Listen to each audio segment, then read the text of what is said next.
It is indeed a pleasure to have this privilege to play here for you.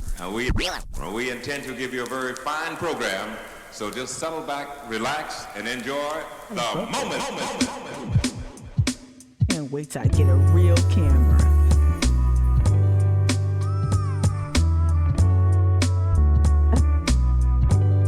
Most awkward. It's been out of focus lately. What's up, Justin? What's up, Justin, on Facebook? What's up, Allie? Oh my gosh. Right. Trying to get focused. All right, there we go. There we go. What's up, Charlie the Bread? Whiskey Neat, good morning. Whiskey Neat, I knighted you with a sword. Just no pressure. What up? What up, Rugby? What up, Megsy? That's good to see y'all. All right. Got a lot going on that's really, really important in Charleston and in Washington. I'm talking about the infrastructure talks, the potential government shutdown, infrastructure, legislation in general, reconciliation bill, all of that, right? So that's really important. And I think, and as opposed to kind of pre-gaming it, I think tomorrow I'm going to dedicate tomorrow's live stream to that, to Clyburn. We will touch on it a little bit. Shout out to I think it's Emma from the state newspaper. We'll touch on it a little bit. But today I wanted to, I don't think that I've talked about food culture appropriation. I've interviewed Amethyst Ganaway, Chef Amethyst Ganaway.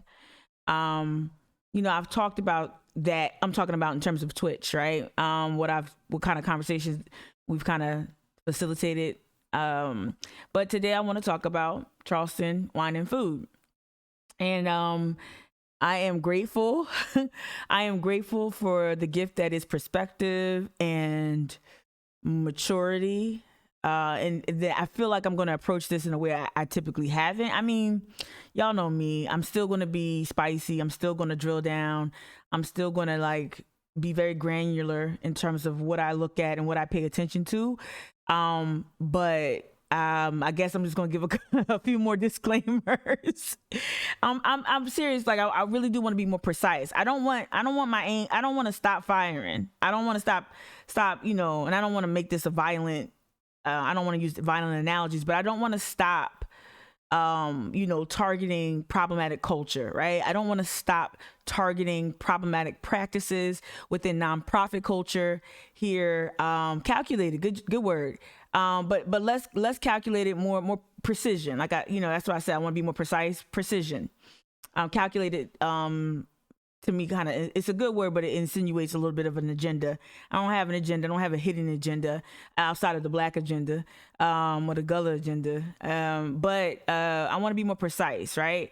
And so I definitely wanted to do that. Wanted to offer up some thoughts as Wine and Food starts to ramp up. And I also want to do this too. And I said this with I can't remember the other live stream. I don't want to alienate anyone who enjoys these things. I'm not telling you. And this is something that every time we kind of leave a political season, right? I take exception to a lot of the really, really hard leftists, their tendencies to just antagonize everything and everyone that doesn't agree with them, everything that just is not in alignment with their politics and views. I hate that part of the progressive left. I hate that. I don't feel at home there when all of your tools are just antagonism. And so I had to turn the focus or put a mirror to my face. I'm like, well, are you doing that with some of these institutions? And while I don't think it's completely the same, because when I say the progressive left, they tend to antagonize people who are just people who are not them or who are maybe have a more moderate stance. And I don't think you should really vilify people have a moderate, now unless they're elected officials, have at it. Elected officials are fair game. Do what you want. Elected officials, fair game. Celebrities, fair game to an extent. But elected officials have at it. That's our job. But when it comes to people who oh, well, I like Kamala, I'm not gonna vilify you for liking Kamala Harris, Kamala Harris. I'm not gonna, and I think that, so I don't want to be the thing that I chastise on like Twitter or other platforms. I want to make sure that there's precision in my indictments, and I also want to be clear about what it is that I'm objecting to, and that's something I'm working on as well. I think clarity. I think when it comes to me saying many things that I say, it needs. People are going to misconstrue it. Again, I've seen it with my own eyes. I experienced it in real time. People short circuit when this vessel says what it says sometimes. And it's because the place doesn't really, they don't facilitate a space where this vessel can do and say the things that this vessel does and says.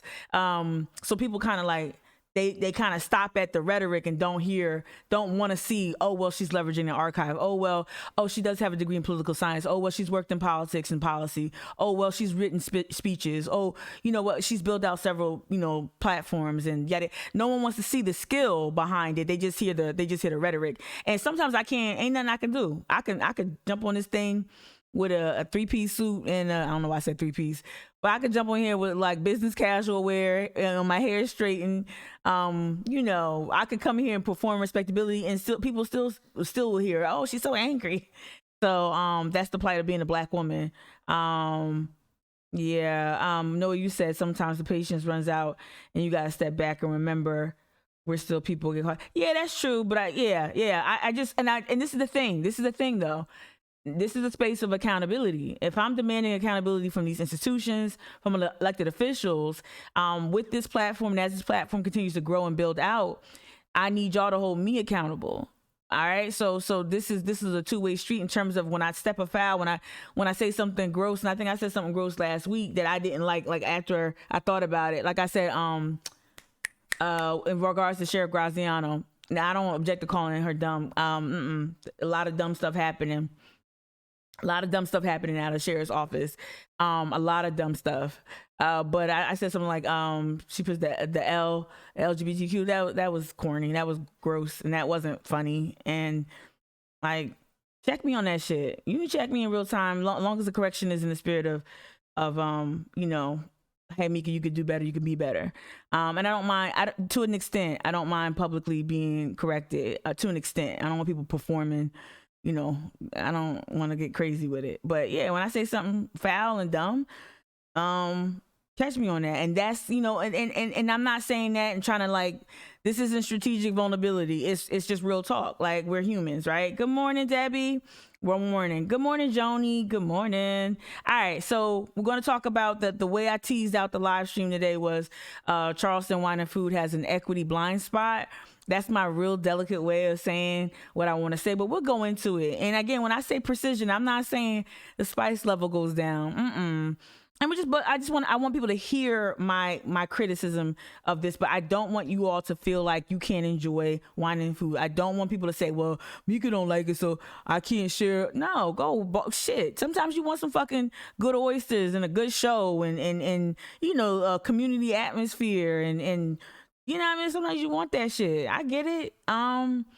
Completely. Like when the PGA came, I had mad friends who went and attended the PGA, even though I was out there on the corner boycotting it, for justice for Jamal. But it's fine. Yeah. Yeah. No. Yeah. Let me. Yeah, so Charleston Wine and Food, but like I said, the more important things going on. There's a lot of more important things going on with COVID. Let me switch up. There are things on the front page of both the Post and Courier and the state newspapers that demand our attention, that are very important.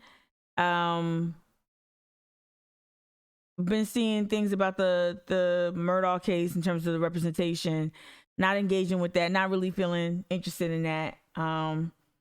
This is the Post and Courier, front page of today's Post and Courier. It's now up to schools. State Education Department says districts have authority to require masks after judge's ruling. Temporarily ends budget provisions. Wow. So we talked about this yesterday. the federal judge's ruling on masks, and you saw the governor's response. Yeah. And oh, look, I didn't even see this. Report on men finds equality in court, racial disparity in arrests. Oh shit, I didn't even see this.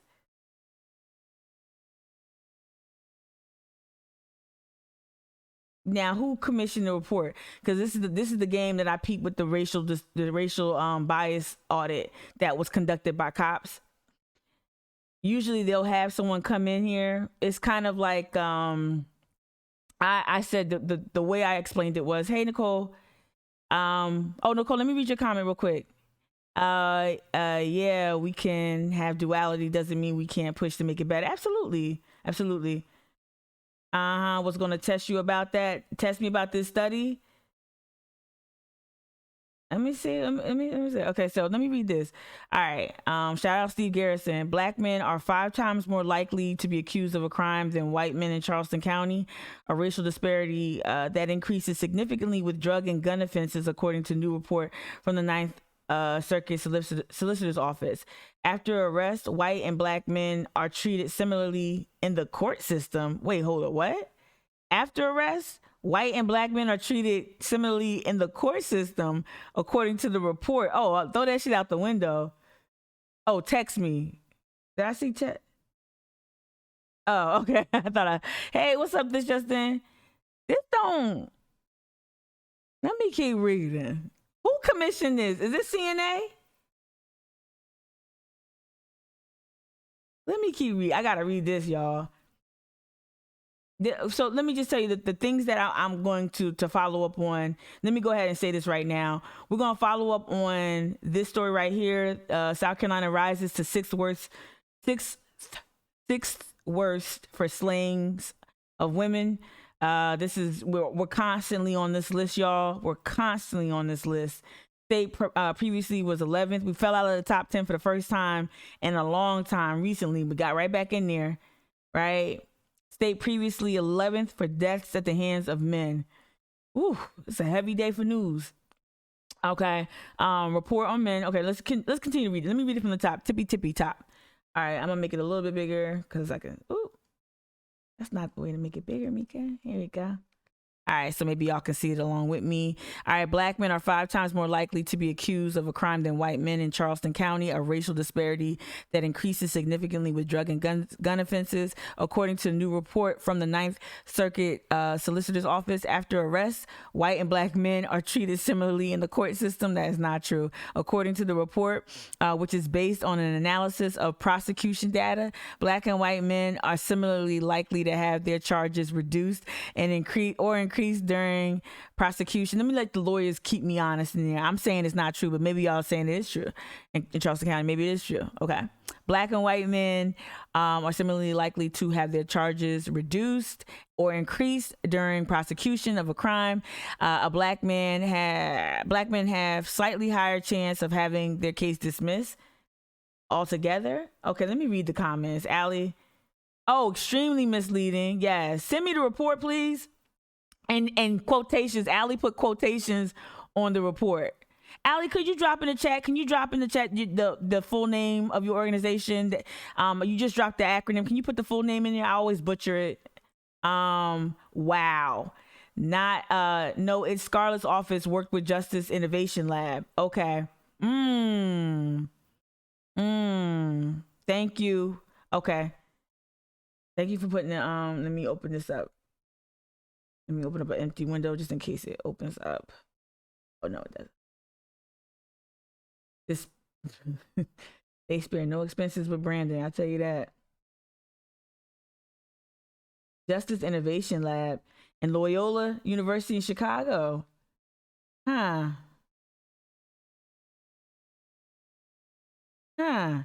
Okay. Oh wow.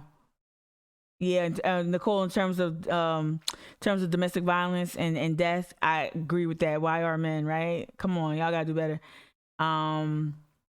So let me see. Here's the thing about this report. I'm gonna be doing a thing with SC4CJR about this. Joni, good morning, Joni. You said there's so many men committed to acting violently towards women. Yep, Joni. Again, back to the domestic violence headline. So, okay, so y'all, for those who don't know, Allie, you the ED, right? You run South Carolina for Criminal Justice Reform Incorporated, and that's the URL there, y'all. Started oh shit, for real? So this was started by a former prosecutor? Justice in a I know Justin, yo. Justin, right? It sound like and they definitely took language from the progressive like think tanks and stuff, and like independent journalism and stuff.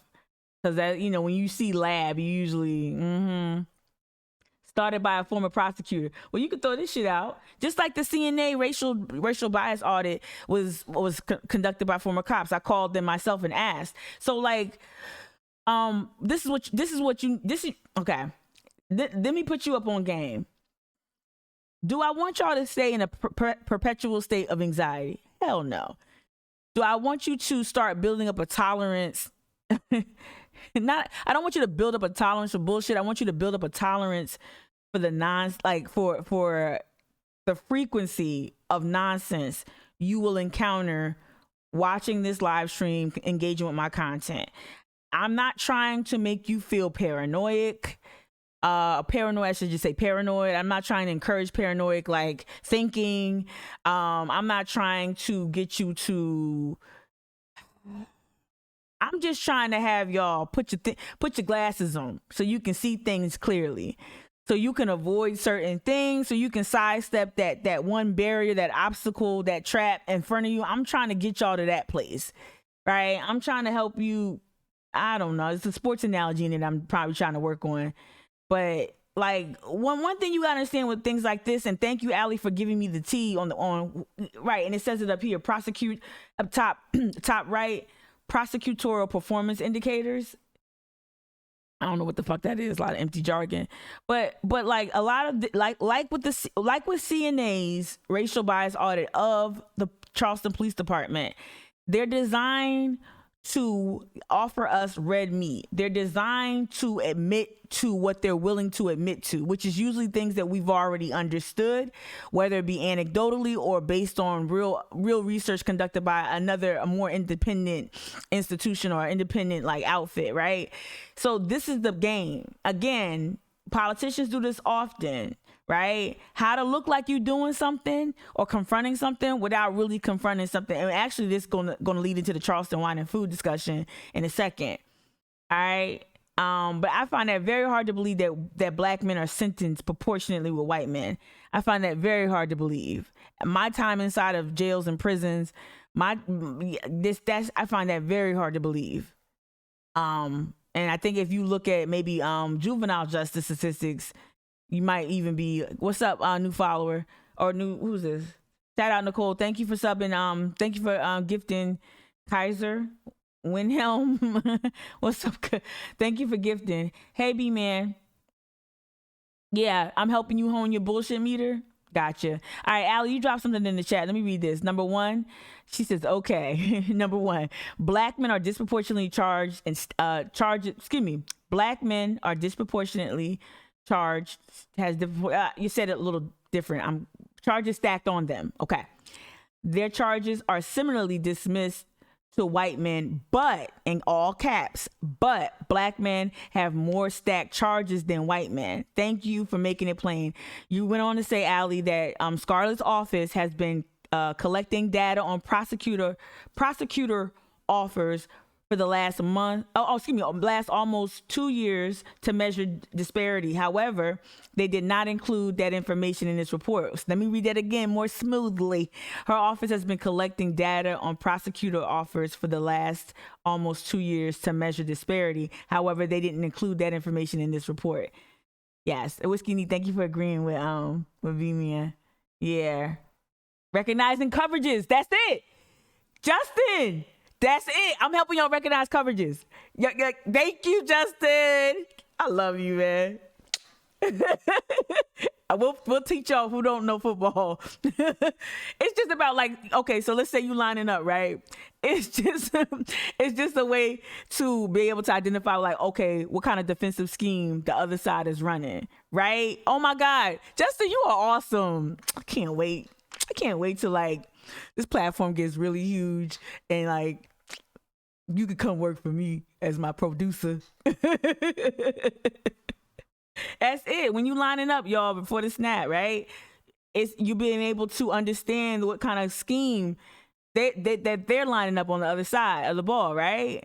And so I'm just trying to have you be able to like, you know what I mean? Let's say if you're a running back, hopefully you're a patient, but solid running back that can also catch in the backfield. But anyway, I'm in a PPR fantasy, 2 PPR leagues. Anyway, so so hopefully, you know, if you're a running back, you're trying to look for like holes in the coverage, right? And a good patient running back doesn't just forge straight ahead. It kind of takes its time to see the field a little more clearly. That's what I'm trying to get y'all to do. I don't know why I went that far with it, but that's what I'm trying to get. Okay, so you went on to say Allie, but Mika, I grilled her on the at the roundtable discussion yesterday. Oh, and I am hopefully it says, and I am hopeful. I have a strong feeling she is strongly considering not prosecuting marijuana. Yeah, they're gonna have to give us something. And that's the thing, constant criticism of her office, constant scrutiny, her understanding that we're watching her move, that can give us some wins. That can give us some types of victories. And absolutely, and also too, Allie, you know this, constantly prosecuting those petty ass offenses is not sustainable. A lot of the decisions around not packing out Al Cannon, like lowering the jail population. A lot of that is not just because they've come to some conclusion about ending the carceral state, or like they have these abolition values. No, a lot of those decisions is because it's not sustainable anymore. It's starting to cost us more to house people, especially people with petty small offenses, right? What's the scope of this report? Let me go back to, let me see. Very limited scope. Noah asked that question. Very limited scope. Also, the report does not cover municipal charges. Ooh, say that again. Also, the report does not cover municipal charges. So it's the only general session. So it's only general sessions in Charleston County. So it doesn't. That's a good question, Noah. Thanks for asking that. Okay, only general sessions in Charleston County, so it doesn't include marijuana charges. Wow, this report does not cover sentence disparity. Let me repeat, Allie, this report does not cover sentencing disparities. Very limited scope, right? And I think there's a gather preliminary report, future efforts. Thank you for this, Allie. I'm so happy that you are here bright and early. Let me keep reading. Okay, Black Matter. Let's keep reading it. A4. Use your library card, y'all. Come on, A4. Oh boy. Oh, it's so sad to see that young girl's face. Yeah, again, I'm gonna engage with this probably tomorrow because I got some thoughts. Ben has some thoughts, so especially when I work for Center for Women. Okay. And remember, the Post and Courier won a Pulitzer for their series on domestic violence here, and in that very statistic. All right, so here we go. Oh, she got her little slides in the back. So let me read the caption. Ninth Circuit Solicitor Scarlett Wilson, with researchers from Justice Innovation Lab and Loyola University in Chicago, discusses, they really want to keep touting that Chicago so that we think it's liberal. We get it. All right, discusses the finding, and that's why they chose them too. Discusses the findings in the first in a series of reports. Okay, it's a series of reports on racial disparities in Charleston County prosecutions in North Charleston on Wednesday. Okay. But for them to print it, I want to know if Steve pushed back. Let's see if he included. Oh, hold on. Let's see if Steve included. Did you speak to the press, Allie? Allie, you also went on to say, also this report found it takes much longer for Black men to have their cases resolved compared to white men. Yeah. Hey, what's up? I'm gonna get to it. Hey, Hey, Amethyst, I'm gonna get to it in a second. We just gotta get through this. Not just get through this, but this we picking apart this this story here. Let me see. If I wanna. I'm just looking for Steve to kind of go to another person and say, hey, well, this is not really consistent with my experience. Prosecution data supports findings from the racial bias audit and CNA. See, CNA. This is coordination, y'all, by both the Ninth Circuit Solicitor and CPD and the county. This is coordination. Let me see. Do they have anybody in here that's not with the prosecutor's office? What up? What up? Who's this? Thank you, Nicole. Nicole just gifted Amethyst a sub. Ow. We get law enforcement, solicitor. We as prosecutors, at the request of the night. Yeah. Was this pitched to the damn Post and Courier? I mean, I know they had to cover it because it happened. Increased likelihood of being arrested. So this is what they did with the CNA audit. They admitted to something while obscuring the facts and findings on other things. Like, and with the CNA audit that I found very questionable was there was no data, there was no metric that showed that they retained the video from stops, whether I think it was body cam or dash cam. They didn't retain videos from stops that included stops that were recorded like on paper, of being like where there was like a physical confrontation or use of force, and they didn't like retain video footage for like they wouldn't even retain it.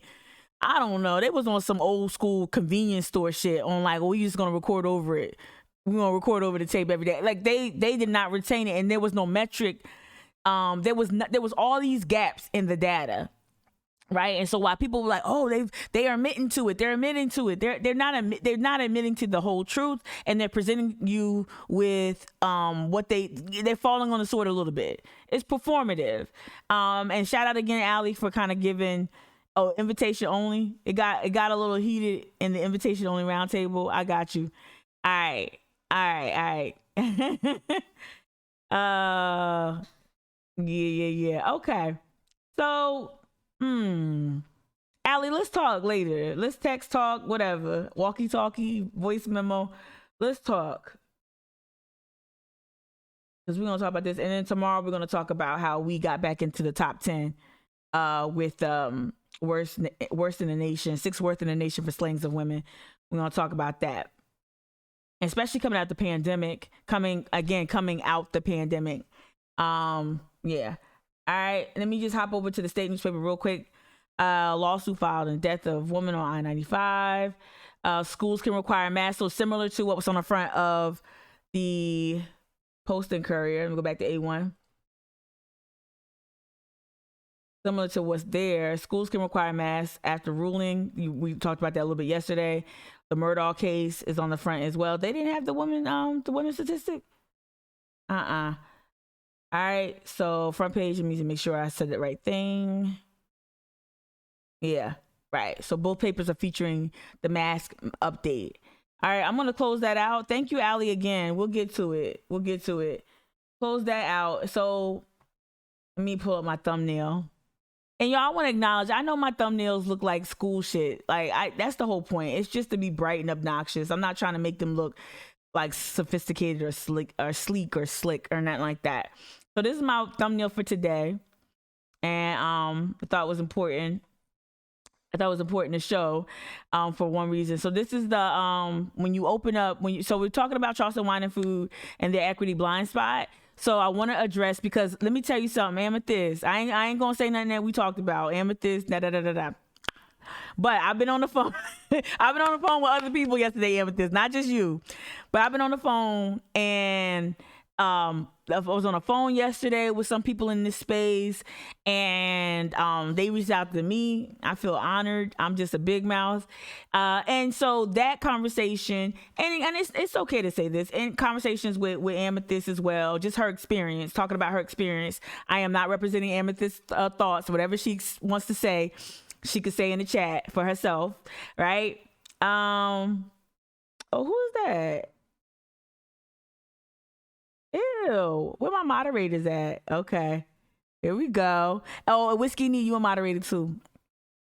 Thank you. Look at Help a black woman out. All right. Thank you. I love y'all. Yeah. Thank you, D. Call it thing a thing. Yeah. So yesterday I had a conversation because why did this come up?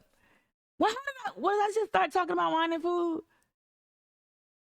No, yeah, okay, I remember now. But anyway, so we just start talking about wine and food, and I said, well, let me. And I've been peeping the refresh. I've been peeping the brand refresh, and this is what you see. Like that's the front page. Shout out, and I want to say this.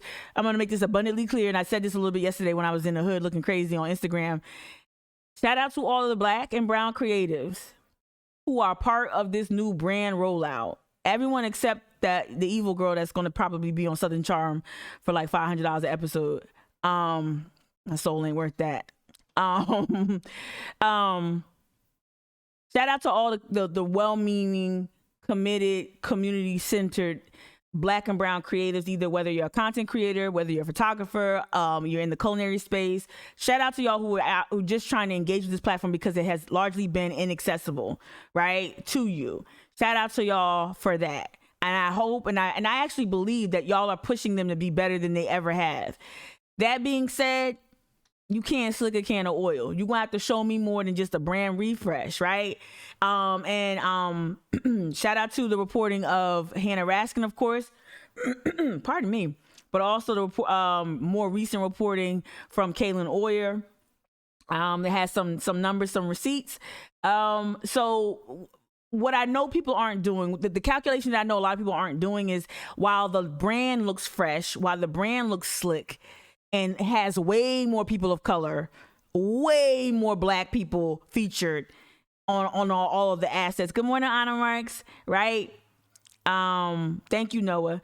While the brand looks great and there's more black people, more representation, right? We know that representation is not justice. We know that representation is not equity. We know that representation is not real reform. It's not real sweeping changes, right? Representation is not policy. Representation is the window dressing, if you will, right? It's ornamental, right? Literally.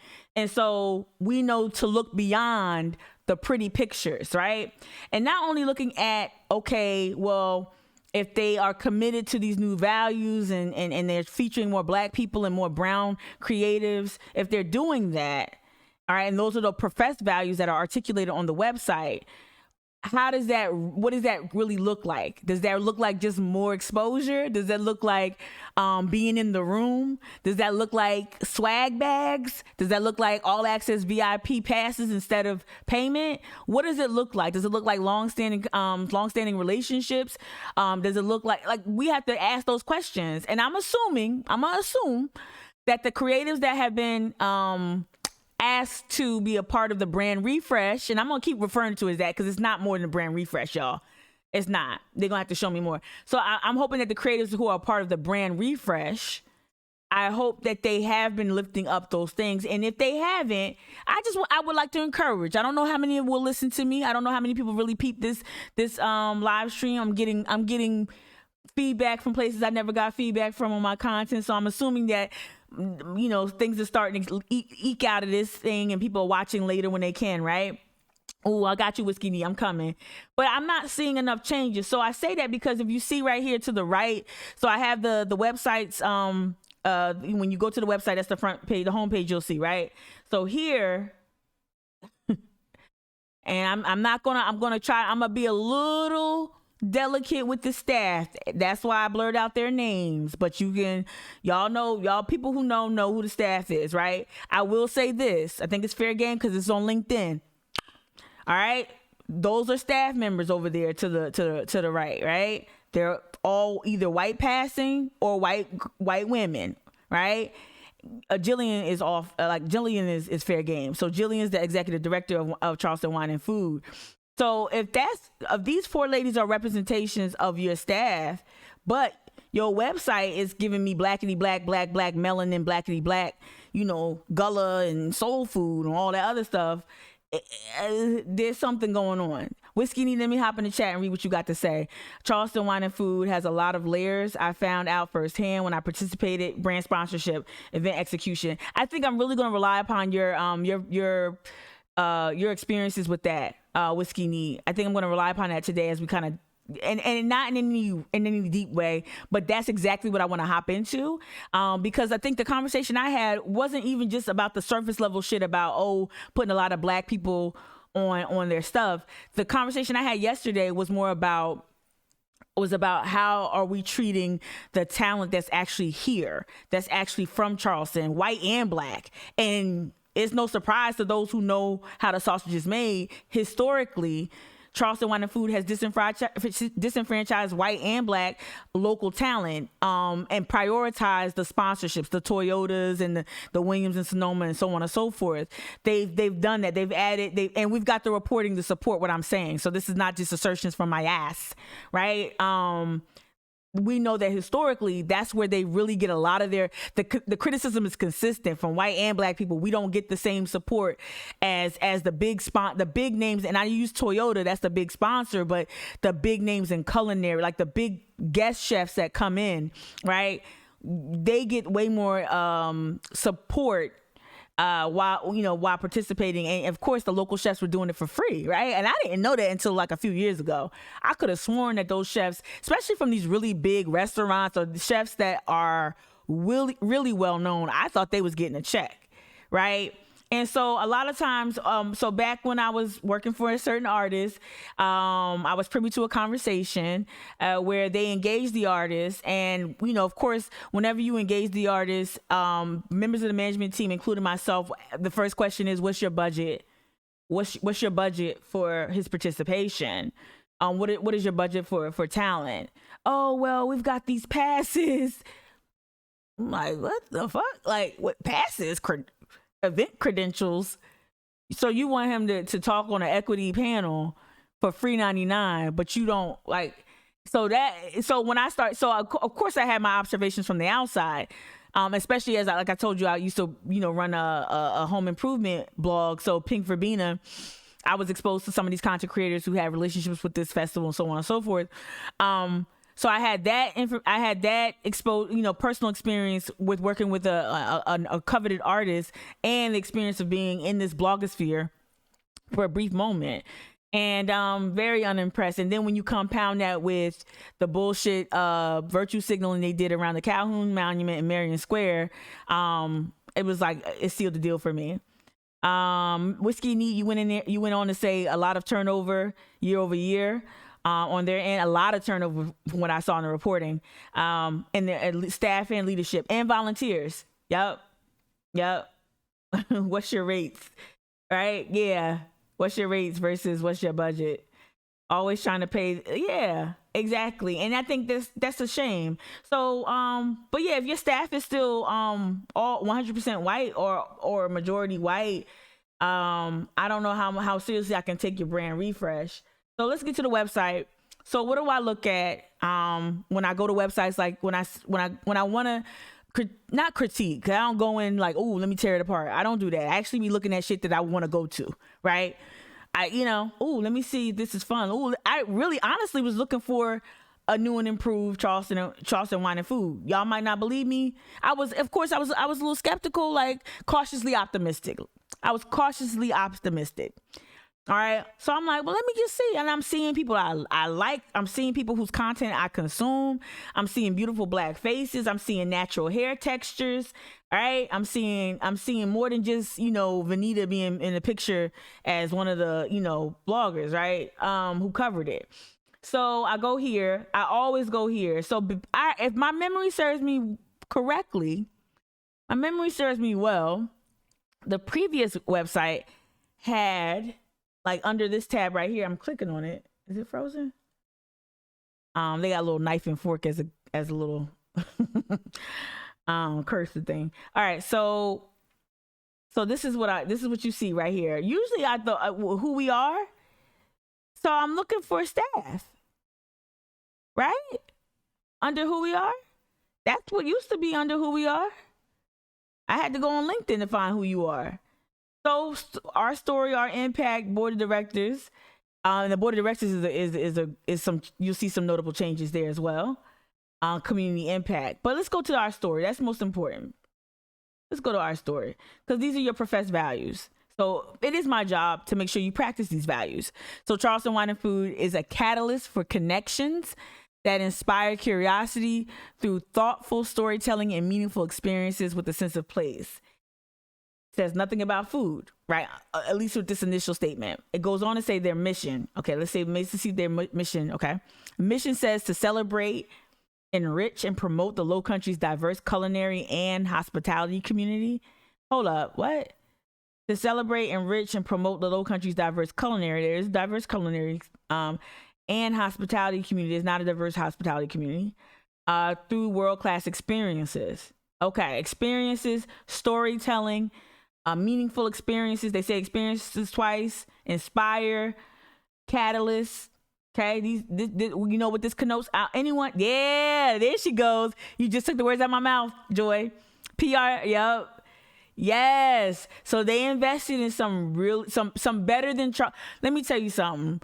Some of these hotels don't even try. They outsource their PR to like firms like in Florida, like someone that's not from here. They outsource a lot of their PR, so you don't have that local touch. You don't have that connection to the community. But this is a step above what I typically see, especially around these boutique hotels. So here, what we have is a really a thoughtful in terms of like PR is on top of it. They understand what the criticisms were. Oh yeah, we're gonna take this Hannah Raskin article. We're gonna take all this feedback we've been getting, and we're gonna flip it on its head, right? Again, professed values. We're gonna see if they actually practice these values leading up to the actual festival launch, right? Let me see what you're saying in the chat. Yeah, so Joy, you said PR doing their job isn't the same as change. Whiskey Neat says, then why you be flying in talent from all over the country? Come on. Anna Marks, you says almost sounds like impact investing lingo. And that's the thing. Anna Marks, you've kind of trained my eye and my ear to recognize this, like these parallels between some of these interests. They borrow the same verbiage, the same vocabulary, and it's really interesting. Okay, this is important. Their values, and it's real pastel. So I know y'all, it doesn't really pick up on the screen. I'm looking, but because it's white font on pastels. I'm not saying anything. I'm just trying to come up through. It says people first. That's the first set of values. Second value is community. Third value is good stewardship. But for people first, we foster and maintain an environment of dignity and respect. We acknowledge and support the whole person. We encourage failure without fear. We'll see. We connect. This is community. Second value. We connect people through meaningful experiences. We believe in the importance of collaborating for knowledge expansion and broadening ideas. Oh, wait, now Anna Marks, it's really starting to sound like that, right? Ooh, we foster a spirit of inclusivity, belonging through mutual trust and respect. Good stewardship. Let me move my mic. Good stewardship. We act with financial integrity and transparency. We operate with respect to the sustainability of the Low Country. We provide platforms for authentic stories to be shared and created. And we're going to scroll down and you see the beautiful black melanated faces involved with I don't know everybody in here. I just know a couple of faces. It's just beautiful. Beautiful pictures. Is that Forte? Is that Forte? Ooh. Okay. Okay. There we go. Shout out Swank Desserts. Okay. I don't know them. Oh, from whatchamacallit. I got you. Oyster shucking, black person in there shucking with them, enjoying some more black people. Okay. White lady selling black biscuits. Okay. That's my opinion. Okay. I see some familiar, beautiful faces. This is not wine and food though. Y'all know that, right? Like in the past. It might be this year, but this is not consistent with what we've seen from wine and food. So this is a really thorough brand refresh, y'all. This is a reset. And that, let me acknowledge something. Let me give them if I gotta give a gold star, and I don't give gold star for white people trying finding consciousness.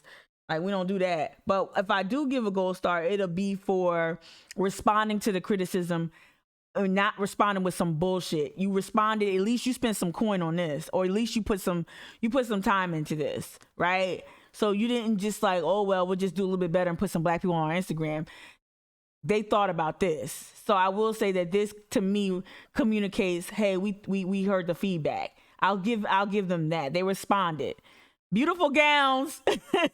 Beautiful gowns. Beautiful gowns. Let me see what else is up here. Let me see. Colors look awful. Yeah. I love whiskey neat. Too hard to read from me here. Yeah. Happy Easter. No, you were crazy. Ranky Tanky. Was that Ranky Tanky? I don't know. Oh, is that? Oh, yeah. I got you. Ranky Tanky. Thank you. Oh boy. Yeah. I got you. Shout out Ranky Tanky. Then Amethyst, you said lots of these were taken by the guy. Yeah. And this is not bad. The guy is not from South Carolina, if I'm correct. Amethyst, keep me honest in chat. You don't gotta say where he's from, but I believe he's not from here. So they got somebody from outside the state to take these beautiful pictures, many of these beautiful pictures. And shout out to the homie, get your coin. But again, are we fostering local talent, or are we always outsourcing things? Now, I don't want to read this. It's like a little ant footprint, so I'll read it to y'all. All right. Charleston Wine and Food infuses homegrown flavor with top chefs, winemakers, authors, storytellers, artisans, experts, and food enthusiasts from around the globe for a 5-day event that spans the first full weekend each March. First full weekend in each March. The organization was founded in 2005 by a group of loyal community leaders with the vision of creating an event to promote and elevate Charleston's culinary brand. As a 501c3, don't get it twisted. As a 501c3, don't get it twisted. As a 501c3 nonprofit organization, the goal was to put Charleston on the map. It was already on the map. You didn't do that, Columbus. Was to put Charleston on the map as a culinary destination. It was already on the map, Christopher Columbus. You just discovered it late, going somewhere else. You were actually going for content creation, and you landed on culinary destination. Anyway, let me not say that, because the 2005 originators might have been trying to make culinary seem more of a destination. I can acknowledge that, but they didn't. I mean, it was already on the map. We almost act like because black people don't have a big PR marketing campaign that our food ways and our food culture didn't exist before a fucking festival. You could have took this one out. The PR team could have took this and this out. All right, Charleston on the map as a culinary destination, and bring national and international attention to the city through the production of a multi-day wine and food festival. Over the last 16 years, the festival has welcomed nearly 335,000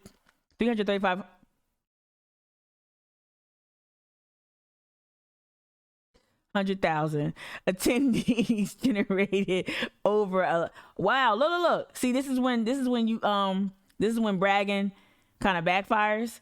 All right, generating over $112.2 million in economic impact. That's when flexing and flossing backfires. Because I'm gonna ask you about that $112. Yeah, I know what community impact is. I know it's not revenue. I know it's not income coming in, but it's still money. Cha-ching. At the heart of it, we are an organization that believes in human connection. Wait, let me read it again.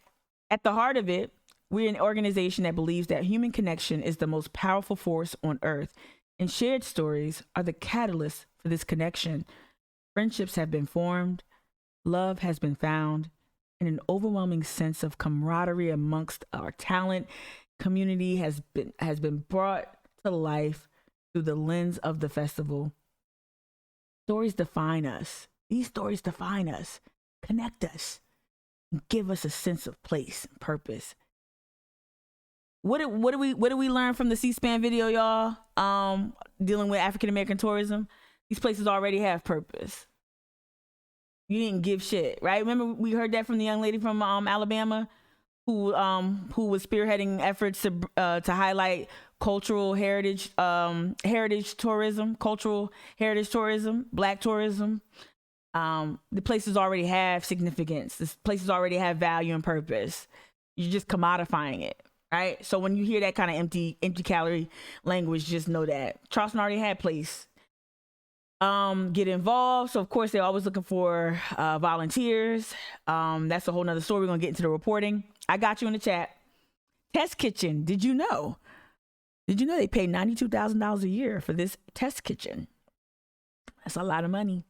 An annual report, right? We're gonna get to that. All right, plan your trip. Of course, they're working with CVB. Also the location has moved from Marion Square to North Charleston. It is my strong guess is that move was incentivized financially. There was a financial incentive, if that makes more sense. I wanted to get to who we are, board of directors. So some of the other criticism in the past was that the board of directors and Anna Marks and Joy, let me know if you see something, say something, because y'all be on the boards now. Y'all be hey, Justin, you still there? Yeah, you there. Yeah, they moved to Riverfront Park. Yeah. I see you, Anna Marks. I see you. Anna Marks, y'all stay on somebody's board now, so let me know. The criticism in the past was that the board just had one Black person. I believe it was Mamie was the sole Black person on the board for a long time. Let me see who I know. I know Charles Carmody from the music hall. I know Carolee from Taco Boy, from Royal American. Right, Tom? I know Rashonda. Jillian put herself down here as a on the board of directors. She's the ED. She's the ED. That's probably why she's a non-voting member. Let me see. Tommy Preston, Boeing, Teach for America. Thank you. Okay. So Tommy Preston is with Boeing, Teach for America. Okay. So we're talking about when you hear Anna Marks, cool. Okay, Joy, that's good to know. Right. And so is Rashonda, good people. Charles Comedy, decent person. I haven't had any issues with that. Mamie, don't know her, but looking at her, and I heard her name and her work rings bells. Carolee's always been a friend of me. If I need anything, she there. Chef at Wild Olive, Fat Hen. Oh yeah, John's Island. That's all you had to say. D. That's right. Okay. Thank you, D. That's all you had to tell me. Okay, that's what's up. Okay. Sharing stories is also used as in the education community. Yep. You love my radio voice, my fake radio voice? Yeah. So yeah, they moved to North Charleston. I believe that was incentivized. Look, there's tons of money flooding in from COVID relief and other types of things. The state has to get tourism back on track, and we're seeing the trends. People are coming out, people are flying. No one, the state has been wide open. This is largely why our governor hasn't instituted mandates and other common sense protocols to keep the state safer, right? But yeah, so the board of directors was a big deal as well, because they needed more. Still not all I need to say, but I don't know the race of everybody. Like I know, like I said, I know a few of these people, but I don't know everyone's how they identify. And it's not just about race too, right? It's not just about race. It's all types of kind of diversity that could be honored, and hopefully that is reflected. Hopefully there's some class stratification here as well, right? I'm less optimistic of that occurring. I doubt there's class stratification like here, right? And the board could look better, could look more innovative. I've seen people do really innovative things with their boards and what voices they honor, including community voices that typically don't have a seat at the table, younger voices, students, certain it would be great to see. I don't know who in here is affiliated with an HBCU and their either hospitality programs or their culinary programs. That would be great. To have that kind of representation on the board as well. Right. Yeah, Fat Hen is gone. I know Fat Hen was gone. Yeah. Okay. So that's who we are. Again, why wouldn't you have your staff up here? Why wouldn't you have your staff up here? Let's talk about impact real quick. All right. They again, this distinction, 501c3 nonprofit organization. Our mission is to celebrate, educate, enrich, promote. We already read this stuff. It's kind of in line with the whole, the impact statement, mission statement. So they have a focus on sustainability. I'm not going to read everything now. Sustainability is a focus. Talk about impact. So they're saying that they're going to make sure that, I guess they're using compostable materials. They have an environmental focus. Economic impact. Okay, we already saw the $112.2 million impact. The annual festival is paramount to the organization's focus. The annual, okay, so they're saying that outside of the festival, the organization does work. That I haven't seen as much. Outside of this flagship program, this signature program, I have not seen them do things and Instagram content does not count. So they're saying that the festival is paramount to the organization's focus. Okay. And it says right here, I think this is noteworthy, 95 cents of every dollar we spend producing the festival has a direct measurable impact on our city's economy. Which city? What part of the city? Who? How? Year after year, the economic impact of Charleston Wine and Food has more than quadrupled the organization's annual budget. All right, so let's go to the reporting. Okay, let's go to some of the reporting on wine and food that discloses some of the more financial statements. This is a piece that was written by Hannah I shouldn't say last year, earlier this year, so in March, and it was updated recently on the 21st, right? I got you in the chat. So Hannah wrote this before she left the Post and Courier back in March. It says, with Charleston Wine and Food Festivals on hiatus, supporters say it's time for reassessment. That's one article we're going to read. Let me close this out. All right, we're going to also read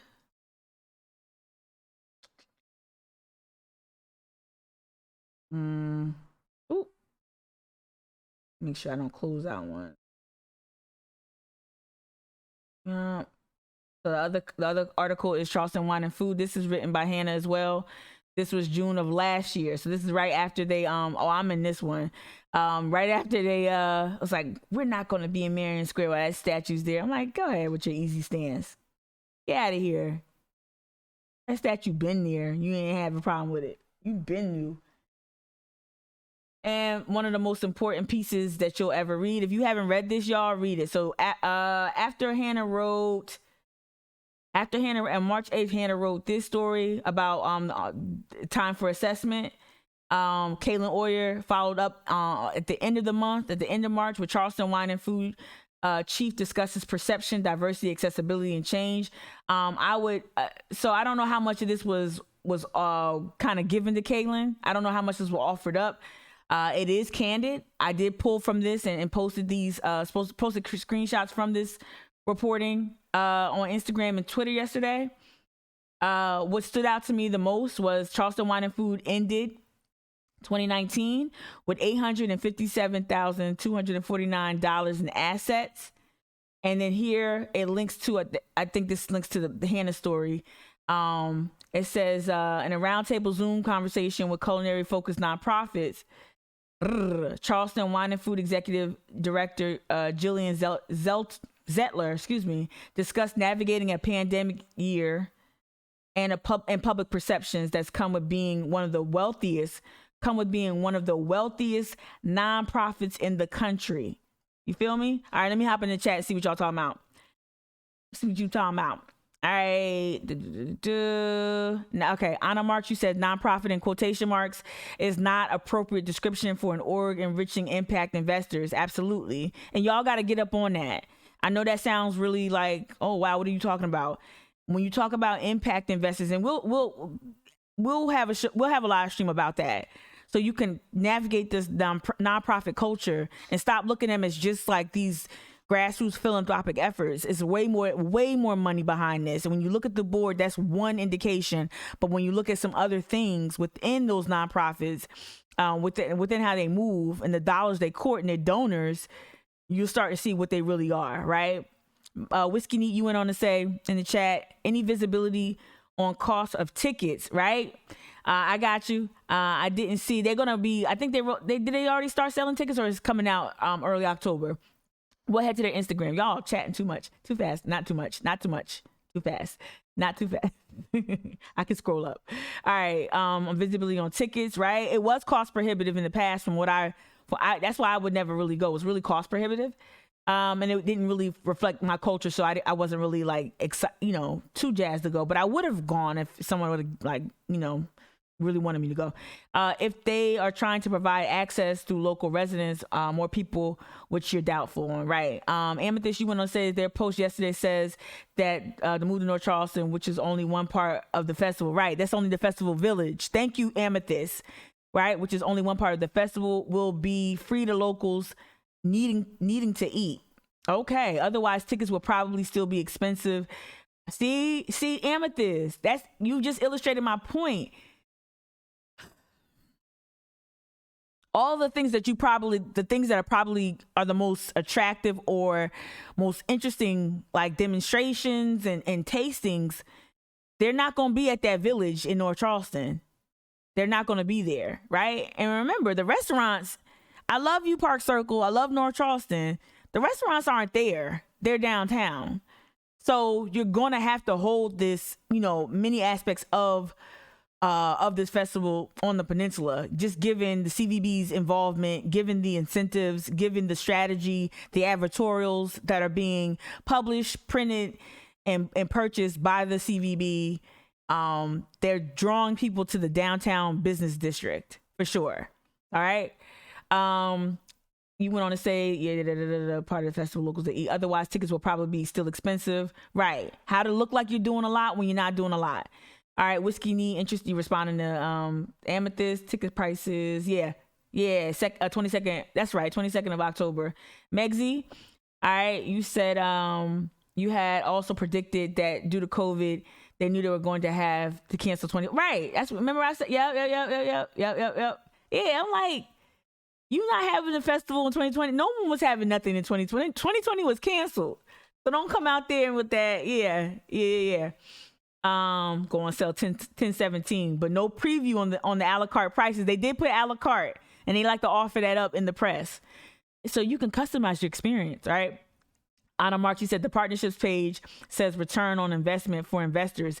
Shit, for real? I ain't even peeped that.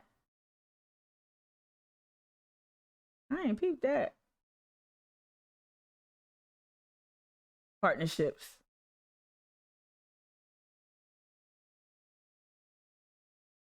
Where was partnership? Well, I saw it this morning. Let me make it smaller. Who we are. Oh, at the bottom. Collaborate? No, partnerships. Oh, yeah, I did see this. Toyota and shit. Yeah. Custom partnerships. So when y'all see y'all favorite bloggers rolling around in a Camry, just know, when you see your favorite blogger like, I really am enjoying this Camry, it's awesome. Just know. No, I guess I get it, because like even fashion, I guess the car thing is a big thing. I'm trying to get that, like, as just a person, a layman, in terms of like, why is the car partnership, why is it always like the car manufacturer partnership such a big deal? Even with Fashion Week, I think it was BMW or Mercedes-Benz. I'm trying, outside of just obvious, like, right? They're at the Super Bowl. They're on my favorite sports simulcast. I get it, but kind of don't get it. Like, why is that a big deal? Exhibitors, community partnerships. I got you. And then down here, y'all, if you scroll down, we're going to go back to the articles. You scroll down to Collaborators. They got KJ's Black Food Fridays. And I believe this is Quadro. I think this is Quadro's African American Tourism Conference. So 2 Black men being featured here. None are chefs. Foodie. And a highly popular and successful internet presence, as an influencer and content creator, and culture. You can make an argument in terms of I don't know what you would say, cultural something, but there's a cultural element to KJ's work for sure. That's undeniable. So solid work, rooting for them, but black and male, not chefs. So these are collaborations. Also, what this to me signals is that you're just trying to get the blackity black black blackity black black black black blackity black black black black black black blackity black black black black shit up front. But this is where they kind of fumble too, because this was an opportunity to engage more black women, to engage some other people. Now, I'm sure they're not done rolling out collaborations, but this would have been good. And also, I would love to know what these collaborations look like. Like, how are these collaborations subsidized? I'm not saying they need to tell me that, but I want to know like their thought process in engaging groups like Black Food Fridays and the African American Tourism Conference. I almost feel like they Googled or they did like a IG search for these. I'm not saying they did that, but to me, they missed the mark here. This is where you can get really nuanced, and this is where the thoughtfulness shouldn't stop. It shouldn't stop, and it kind of stopped here. Let me see what's up in the chat. Let me see. Not them having key summit. Yeah, in the video you saw that. Well, it had to be a financial. Think about all the projects. So think about why the village is there, right? The village is there. The village is in North Charleston.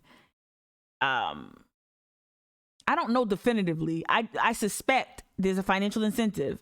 There are a number of high profile projects about to be launched in North Charleston, right?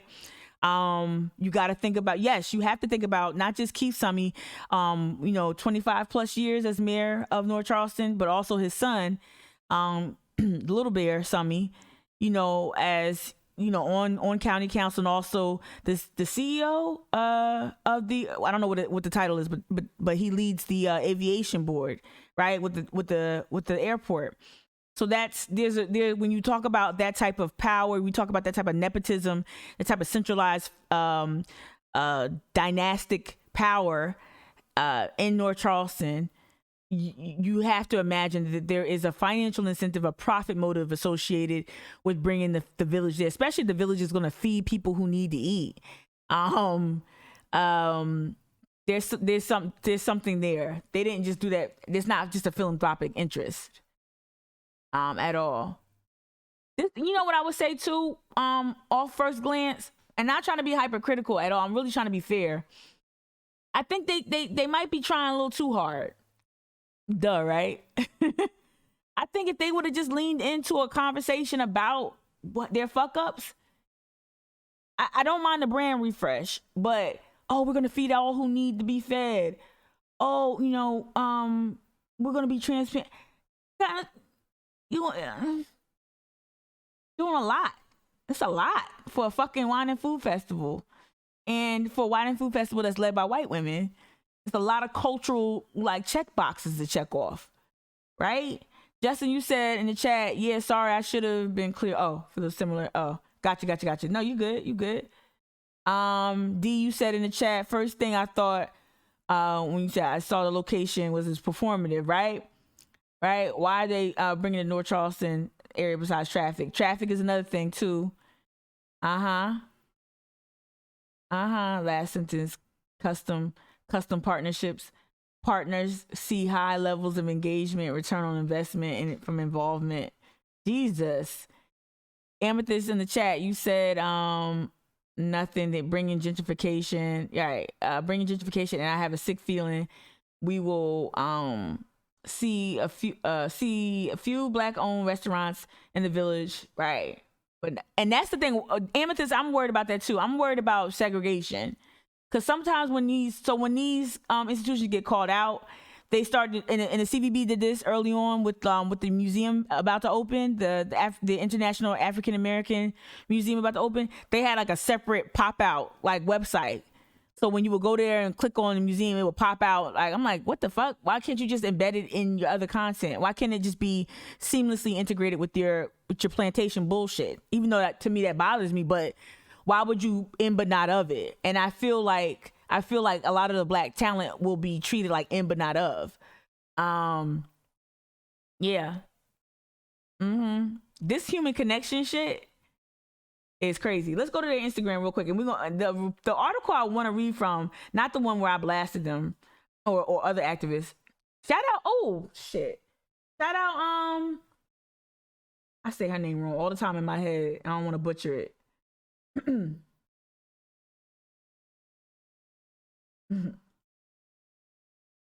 don't characterize her as I don't know how she characterizes herself. Here you go. From the Sofrito project. Shout out, cause I didn't know how vocal she was. This is her website. Let me go to her. We're gonna go to Instagram in general. Shout out to Sofrito Project for being very vocal. I really didn't pay attention to how vocal she was. I don't know what her real first name is. All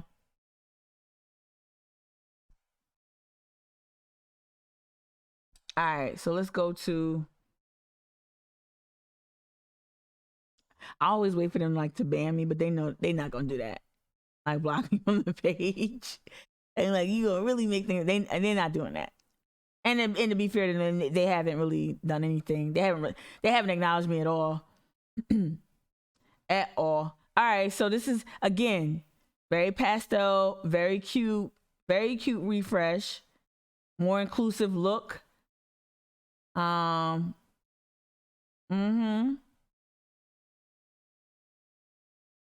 Yeah, we're back and better, right? It's interesting.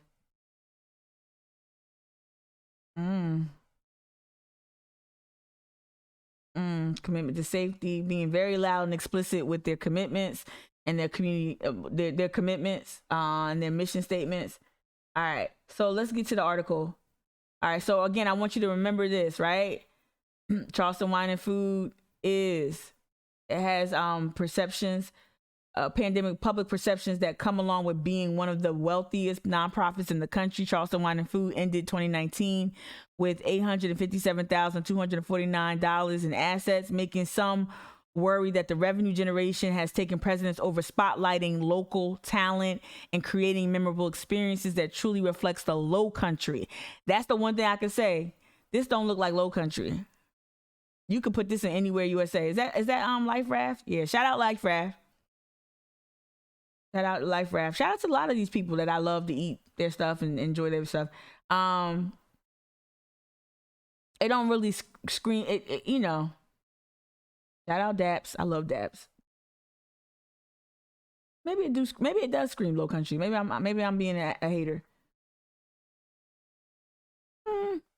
But that's the criticism, right? Let's get to the juicy article. Caitlin actually does a solid job there. Let's get to the juicy article though. This one, right? No. All right, this one. This is the juicy one, y'all. All right, let me see. What y'all saying in the chat? Joy, you said it's a whole thing that goes deeper than people realize, right? It's all contrived, right? I want to know if somebody could tell me who the PR project is. Raina, thank you. Susanna. If someone could tell me, I don't know who their PR is. I'm curious the PR firm too. $5 say, not $5. $1 says, I'm bootstrapping y'all. I'm gonna stop saying unemployed. I'm not unemployed. I'm a full-time live streamer now, just so y'all know this. No, don't send me any applications for any nonprofits. I love y'all, but please stop. I'm not gonna work for another nonprofit for a long time, if ever. If ever. Even the dope ones. Nope. I am a full-time live streamer, so I'm gonna stop putting that in the atmosphere that I'm unemployed. I'm a full-time live streamer and I'm bootstrapping something right now. Okay. Let me say, I just wanted to say that. But so this is the juicy article. With Charleston Wine and Food festivals on hiatus, supporters. Yeah. We're gonna do it. Okay. So this is what they probably, to me, this is what they responded to more pointedly. Outside of the other, I didn't know the story.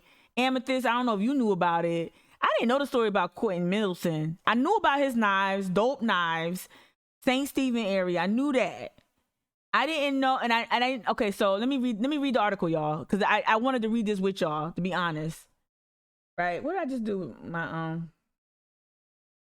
why so big? What did I just do? Hold on. Oh. Like what did I just do? Okay. I want to read this with y'all, okay? Let me try to read coherently. All right. About the best souvenir that a food lover in the 2010s could hope to bring home from Charleston Wine and Food, from the Charleston Wine and Food Festival, was chef's knife smith by Quentin Middleton. Middleton, whose family tree is so deeply imprinted in St. Stephen that it could double as a residential map of rural Berkeley County. Okay, I'm a stroll down, right? So his knives was dope, and people really look forward to having his knives in like the swag bags, I guess, right? Okay. It says black artistry in low country. So okay, so he wanted to kind of be a part of this scene and represent more than just sweetgrass baskets. I couldn't agree more. Absolutely. I always say that black gullah culture, or the cultural expression that they embrace, is so myopic and so limited to palmetto roses and sweetgrass baskets, right? Black artistry in the low country, more to it than just sweetgrass baskets. He spent years finessing his kitchen knife technique with impact from Craig Deal. Is it Deal or Dial? Then one of the biggest names in Charleston food and beverage. He latched on to the lightness. He latched onto the lightness and grace that chefs crave in their blades. All right, so he perfected his knives, right? Yada yada yada. Got some help, right? So many people came to know Middleton through Charleston Wine and Food Festival. Starting in 2014, he was one of the artisans featured in the event's Central Culinary Village at Marion Square. He estimates he sold about 70 knives each year to festival goers. Okay, so that's Quentin Middleton right there, Middleton Knives. All right. Then in 2017, a festival representative told Middleton that he wouldn't be allowed to display his wares that year because event sponsor, can't say the name of the knife company, but it's a national brand or a big brand. Wusthof Knives USA had been guaranteed exclusivity. As Middleton remembers it, they didn't want me there, and I kind of posted that I wouldn't be participating, and a lot of people rallied behind me. I was never in this scene, so I never heard about this. So once the situation was publicized on social media, the festival changed course. Like, why would he make that up? Like, that's very specific, and that sounds very, very plausible that you granted exclusivity to a big brand for the sponsorship money, right? All right. To my Facebook family, he wrote the statement. Thank you for all your support. After the post yesterday about Charleston Wine and Food Festival, I got a call today saying that I will be participating in the festival. So I want to thank you all. So shout out to him and shout out to his supporters. People power, y'all. So despite the outcome for many longtime champions of the festival, that episode crystallized the event's tilt away from boosting Charleston area culinary culture and toward accumulating national sponsorship dollars and polishing its own image. In interviews with more than 24, I love how she always tells you, look, I didn't just call one person. I called a bunch of people. In interviews with more than 24 festival insiders, including 11 former employees, shout out to that turnover Whiskey Neat reference earlier, 11 former employees and contract workers, Middleton's experience was cited by several people as an instance that gave them pause about the trajectory of the massive annual event, now on hiatus. Again, this was written earlier in 2021. All right. Okay.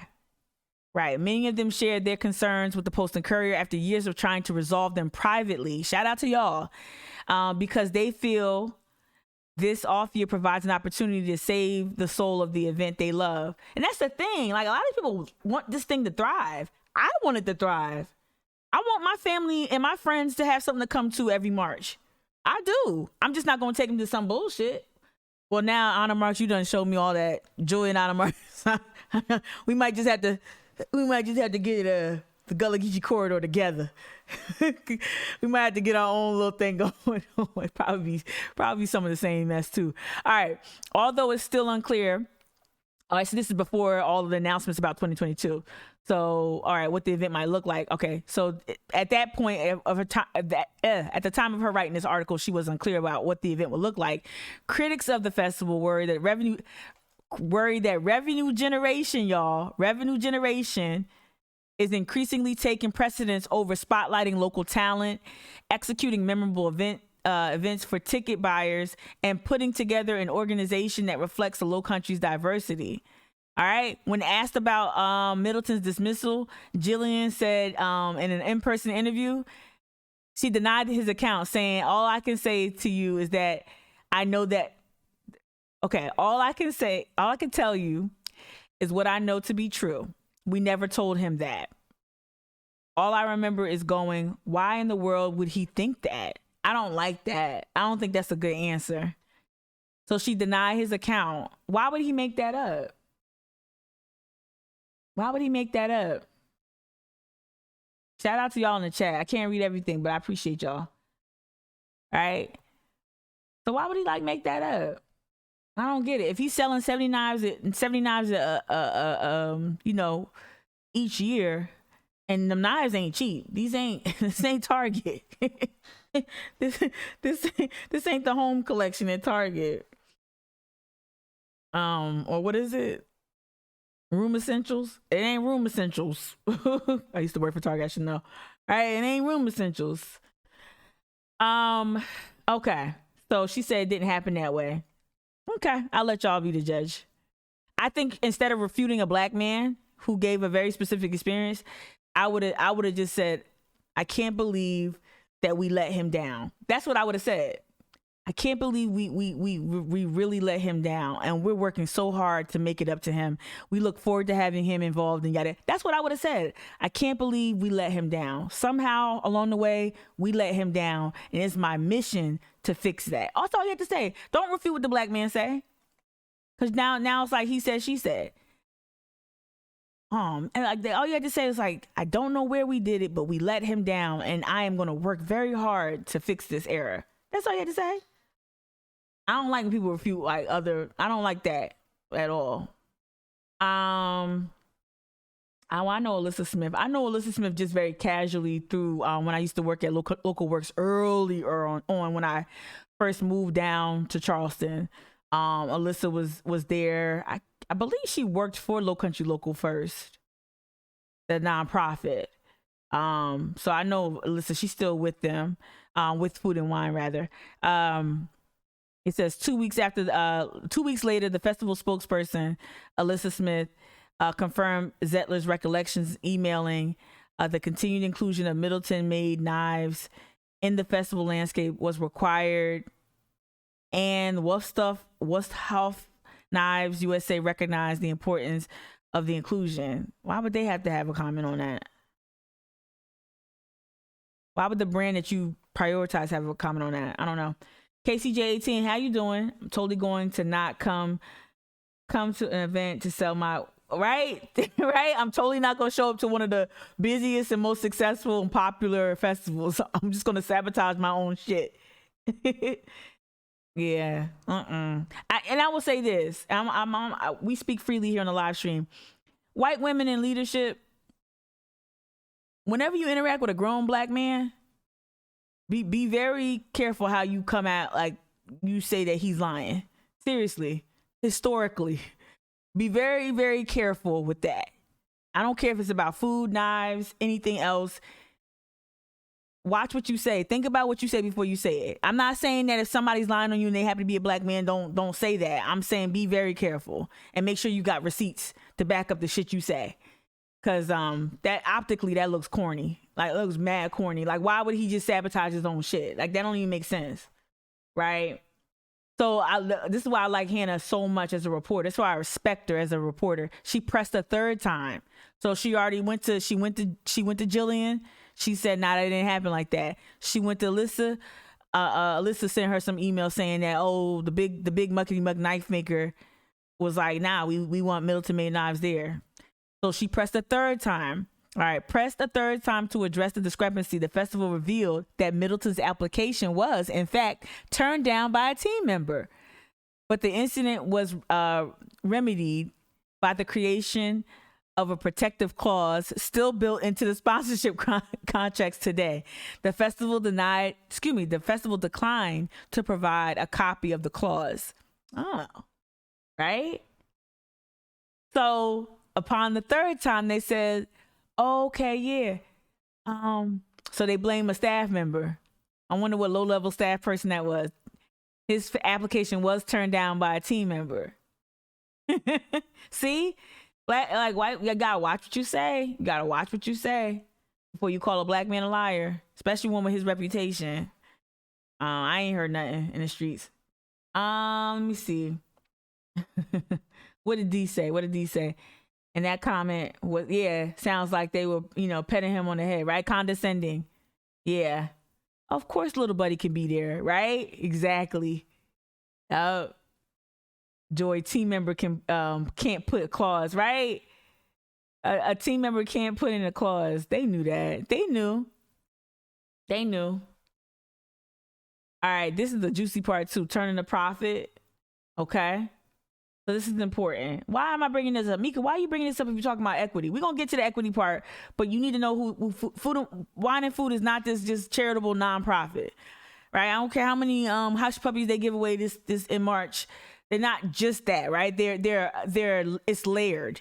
They are layered. Whiskey Neat said it earlier. This is somewhat complex, right? People always texting me while I'm doing not the homie. Hold on one second.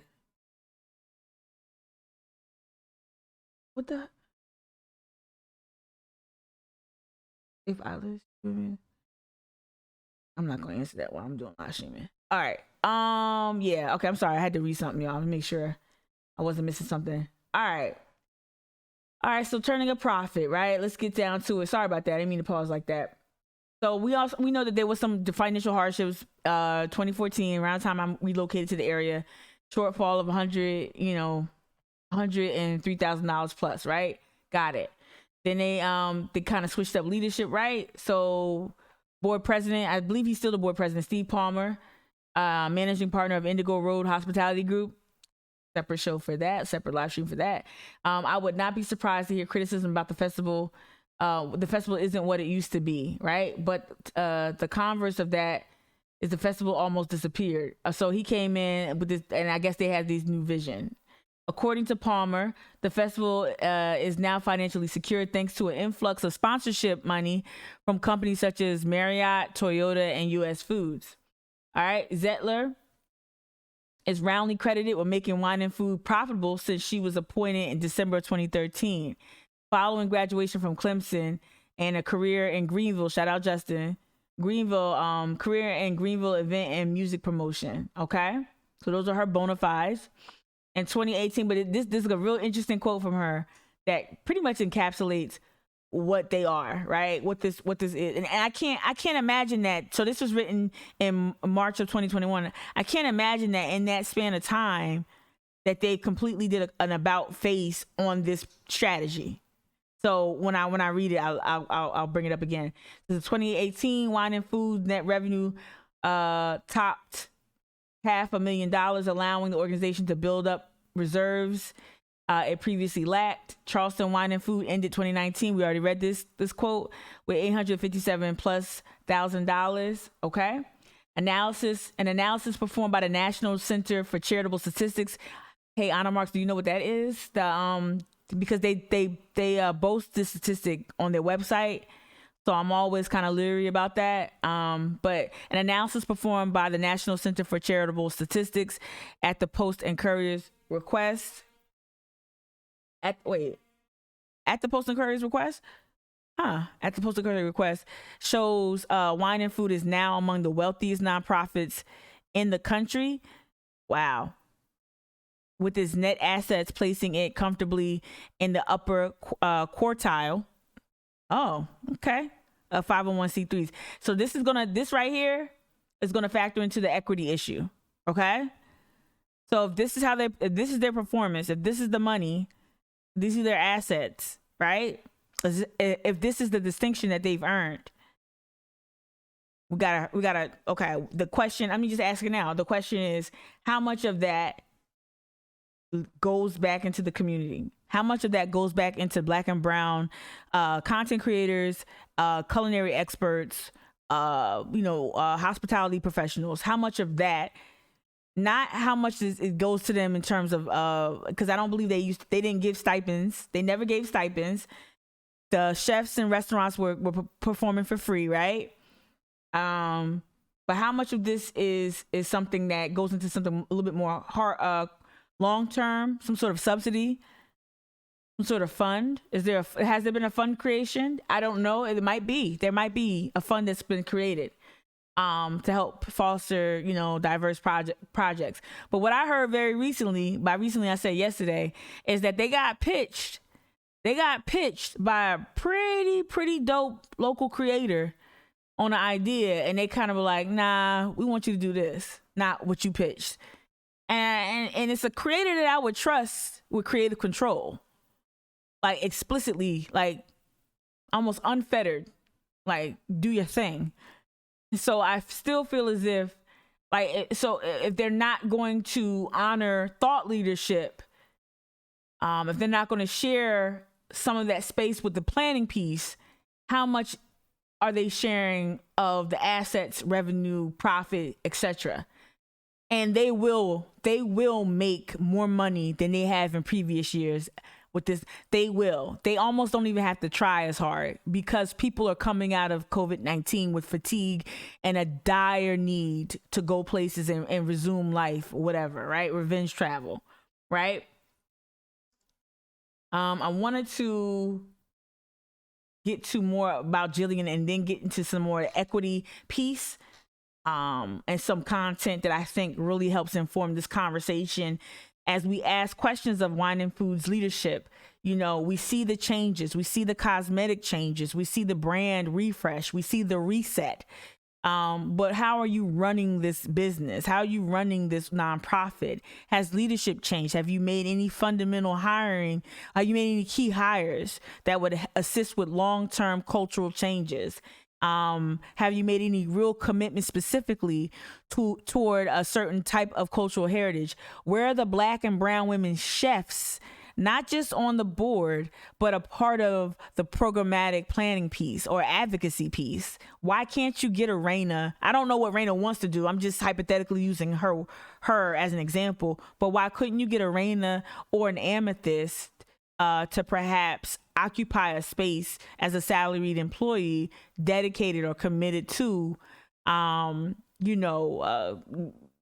some sort of advocacy arm? I don't know. I feel like there's sky's the limit there, right? Let me see. Y'all are quiet in the chat. It's okay. I wanted to get to that quote from Jillian.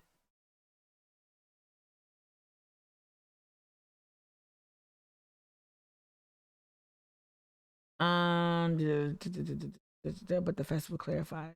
Okay, so in 2018, the festival clarified the organization's priority to create an annual economic injection that fuels Charleston's vibrancy and growth, right? Or as Zettler put it in a 2020 interview with Leaders, an online magazine, we've been able to step outside of the food festival box and really become a content generator. Ding, ding, ding, ding, ding, ding, ding. That's it. You could have just led with that, ma. Now, granted, that was 2020, right? Right? You're not too urban. Shut the fuck up. I wish they probably do think that. I know what you mean. I'm just saying shut the fuck up because you're not. Which is wild. Which is so wild. It's so crazy.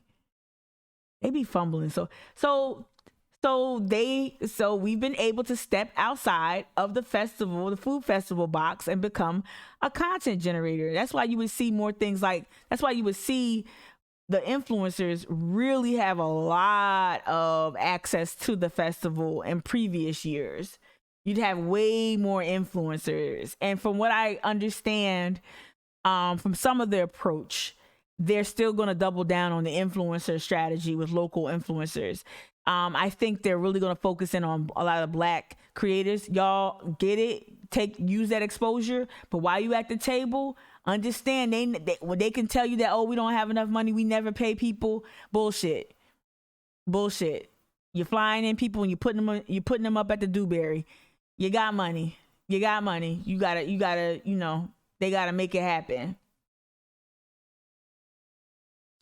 So other people who, when they found out when they felt and started seeing Zettler's vision of it not being really a food festival, being a content generator, other people started to like buck back, right? And this is who's this, Nouveau? The philosophical change became palpable about 5 years ago when this person, Nouveau, said he couldn't feel the local spirit that used to be, he used to enjoy with sharing his friends and relatives from out of town, right? The last time, again, this was written in March 2021, the last time Nouveau tried to take in the festival, he met his brother and nephews at a downtown restaurant. He stayed just long enough to tell them, this is not my scene. All right, you want to turn a profit. I totally get it. Me too. You want to turn a profit. I totally get it. Right? All right. Who has no qualms about the city pulling in cash. He also, he allows that his quiet Wamala Island residence is probably made him overly sensitive to crowds. No, I'm from Wamala too. Let me see. Let me go down. But it lost that feel. All right, let me see. The city of Charleston. I didn't see this part. Restaurants and chefs aren't the only local entities responsible for the festival's recent fiscal success. Let me say that again. Restaurants and chefs aren't the only local entities responsible for the festival's recent success. Food enthusiasts in 2019 bought more than $2 million worth of tickets. $2 million worth of tickets. If y'all out here getting $5,000 over the span of 6 months, if y'all out here signing contracts, I don't know. I'm just saying, to create content. Whew. Food enthusiasts in 2019 brought in more than $2 million worth of tickets, and the event also benefits from government assistance. So like I said, I knew I was right. They got paid to go to North Charleston. The city of Charleston in 2019 gave them $140,000, as well as Run of Marion Square for nearly a week. I get it. Between 2015 and 2019, food distributors and purveyors gave $2.5 million worth of food to the festival. And I get it. The donated food makes it sustainable, right? There was somebody's account that I wanted to read here. Okay, Chef, I don't know this guy. Chef William Dessen said he stopped participating in Charleston Wine and Food because of the lack of logistical financial support for chefs. Dessen, who owns restaurants in Asheville and Charlotte, felt the festival's attitude toward participants shifted around 2015. Remember, Jillian joined in 2013 in December. All right, when I first started there in 2011, there were folks allotted to me. They cared about you, Dessen said. It was Chef William, so they refer to him as Chef William. We're so happy you're here. Here's a gift bag and a pre-event party, right? Do you need any help? Whereas as the years went by, it was like, figure it out. That's fucked up. Like, figure it out. 100% influencer focus for 2022. Absolutely. Okay, I got you. Thank you in the chat. What's this? I'm reading an article on a local festival for those who are asking in the chat. This is a local annual food festival in Charleston, South Carolina, and we're talking about their economic success, and does it really trickle down to folks of color in the culinary space? Do they get the benefit? That's what I'm going over for context. Thank you. Oh, Noah, you got me. Yeah. All right. So this is the part that really got me, because this was sad, right? So he said that there was no logistical support for local chefs, right?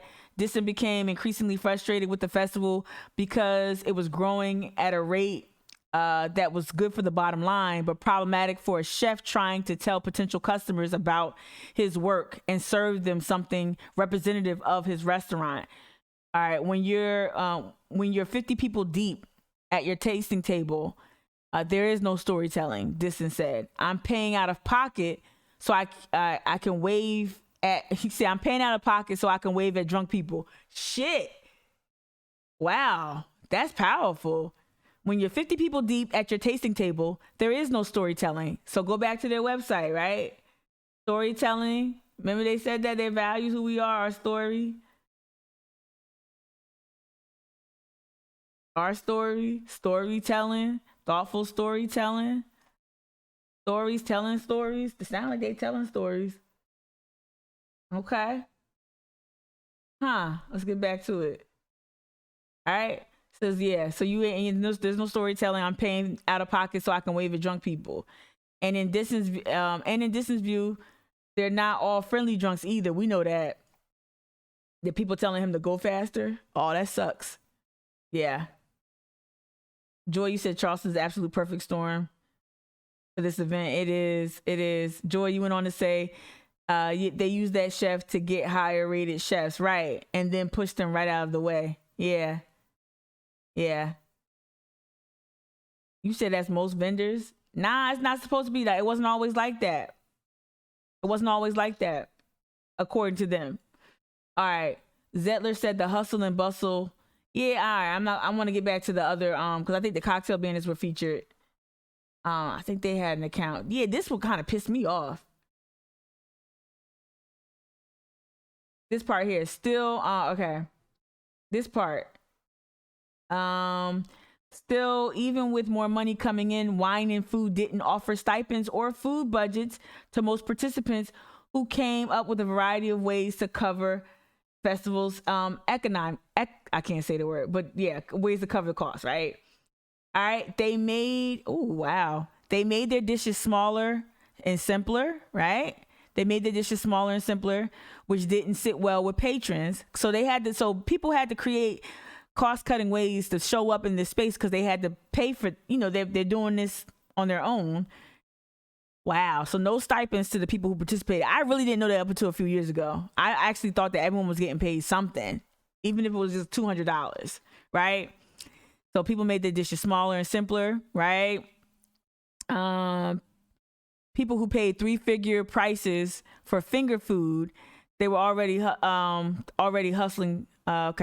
Hustling to claim. I got you. Volunteers report that they were instructed to never turn away an attendee with a sponsor badge, even if they just seen the badge smuggled over the event fence by a friend on the other side. So ticket holders had extra competition. What? So ticket holders have extra competition for whatever featured chefs could afford to prepare. Oh, wow. Wow.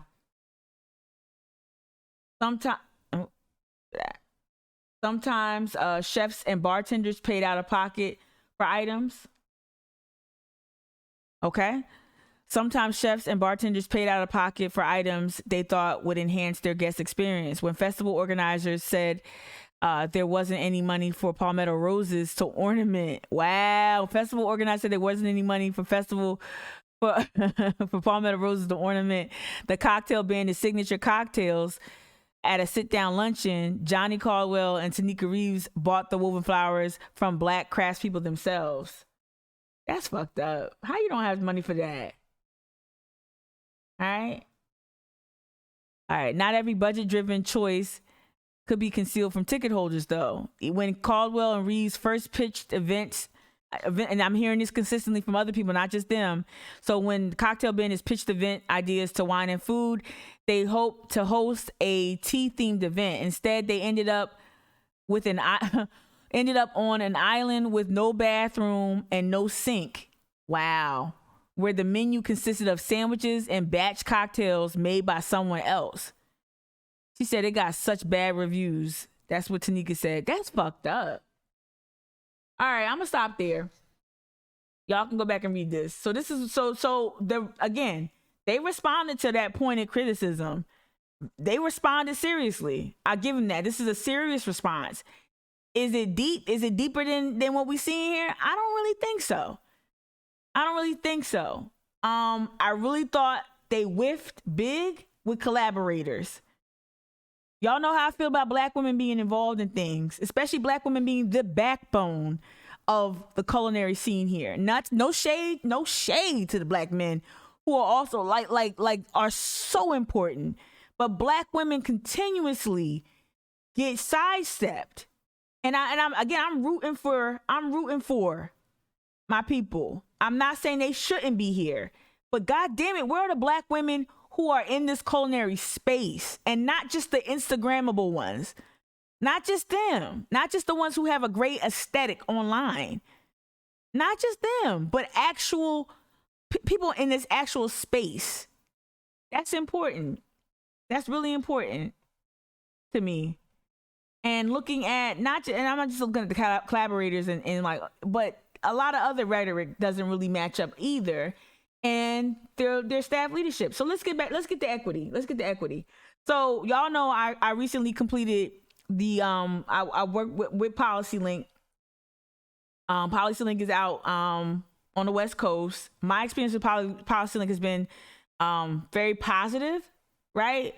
So y'all know I created a curriculum around Benny Starr's Water album, but why I'm bringing it up today is because there's an equity focus within a lot of the work that I either, I created this entire curriculum on the slide deck here, but there are words and themes that are missing from Wine and Food. There are words and themes, and there's a focus that's just not there. And this is their blind spot. They think if they perform the thing and put enough Black and brown faces on the assets, on the digital assets, they feel as if it'll kind of just get people like off their back a little bit. And to some degree, that will work very well with a lot of people. A lot of people are satiated, are really, really just comfortable with, oh, I'm at the table now. They let me take pictures. And I'm not even mad at the Black creators. Please, this is not Southern Charm, the show, right? Black creators that are working on Southern Charm, the show, I'm not feeling that. You signing up to be part of some real problematic bullshit. Black creators who are trying to get into this space and trying to use arguably one of the most high profile spaces for culinary arts and content creation, using this space to catapult your own brand. You need to be here. This is something that can get better. This organization can get better. I don't believe this organization is I'm not giving it the death penalty. I know people think I do. I do think they be doing some fuckery. Yeah. That's how I talk. That's how I communicate. That's how I see it. But that doesn't mean that like they can't get better. Right? Let me see what you said in the chat real quick. Whiskey Neat, you said Johnny and Nika and I actually met about that prior to 2020 planning. They wanted Cocktail being his likeness without properly compensating and lifting them up. Happy to see they shared. Yup, me too. Yup. It is like a fire fest. KCJ18. And that's the thing. And the same thing, Anna Marks, we talked about this with the nonprofit. We talked about it yesterday with the whole Promise, Charleston Promise neighborhoods. They love to put a Black face on fuckery, and they leverage the credibility. I always talk about this. We're always going to be tokenized as Black and brown people. Sometimes it's all about negotiating better terms. And so there's no purity, right? Shit, I'm sure Policy Link ain't pure. But I know what I negotiated or what I asked for, how I advocated for myself. Every time I advocated for myself, it was met with a thoughtful response. I need a hotel room because I don't have Wi-Fi access. This is early on before I moved here. I don't have reliable Wi-Fi access. I need a hotel room so I can participate in this planning thing that y'all got me in for a week. Sure, got you. Right? There was nothing that I asked for that they said, we don't usually never. Right? And I don't even ask for a lot. I ask for basic accommodations.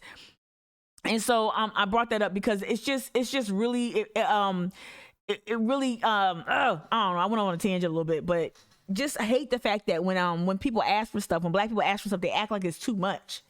It's really crazy. Yeah. All right. So let me get back to what I'm saying. Like, so there's an equity focus when I was making this curriculum, right? And not just, let me get to their, okay. So this is part of the curriculum.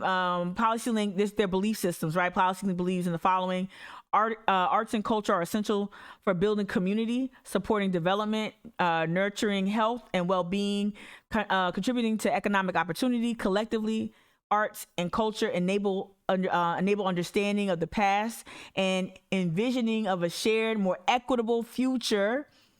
All right, PolicyLink. Oh, excuse me. So, okay. Well, what I wanted to do is click on their primer here.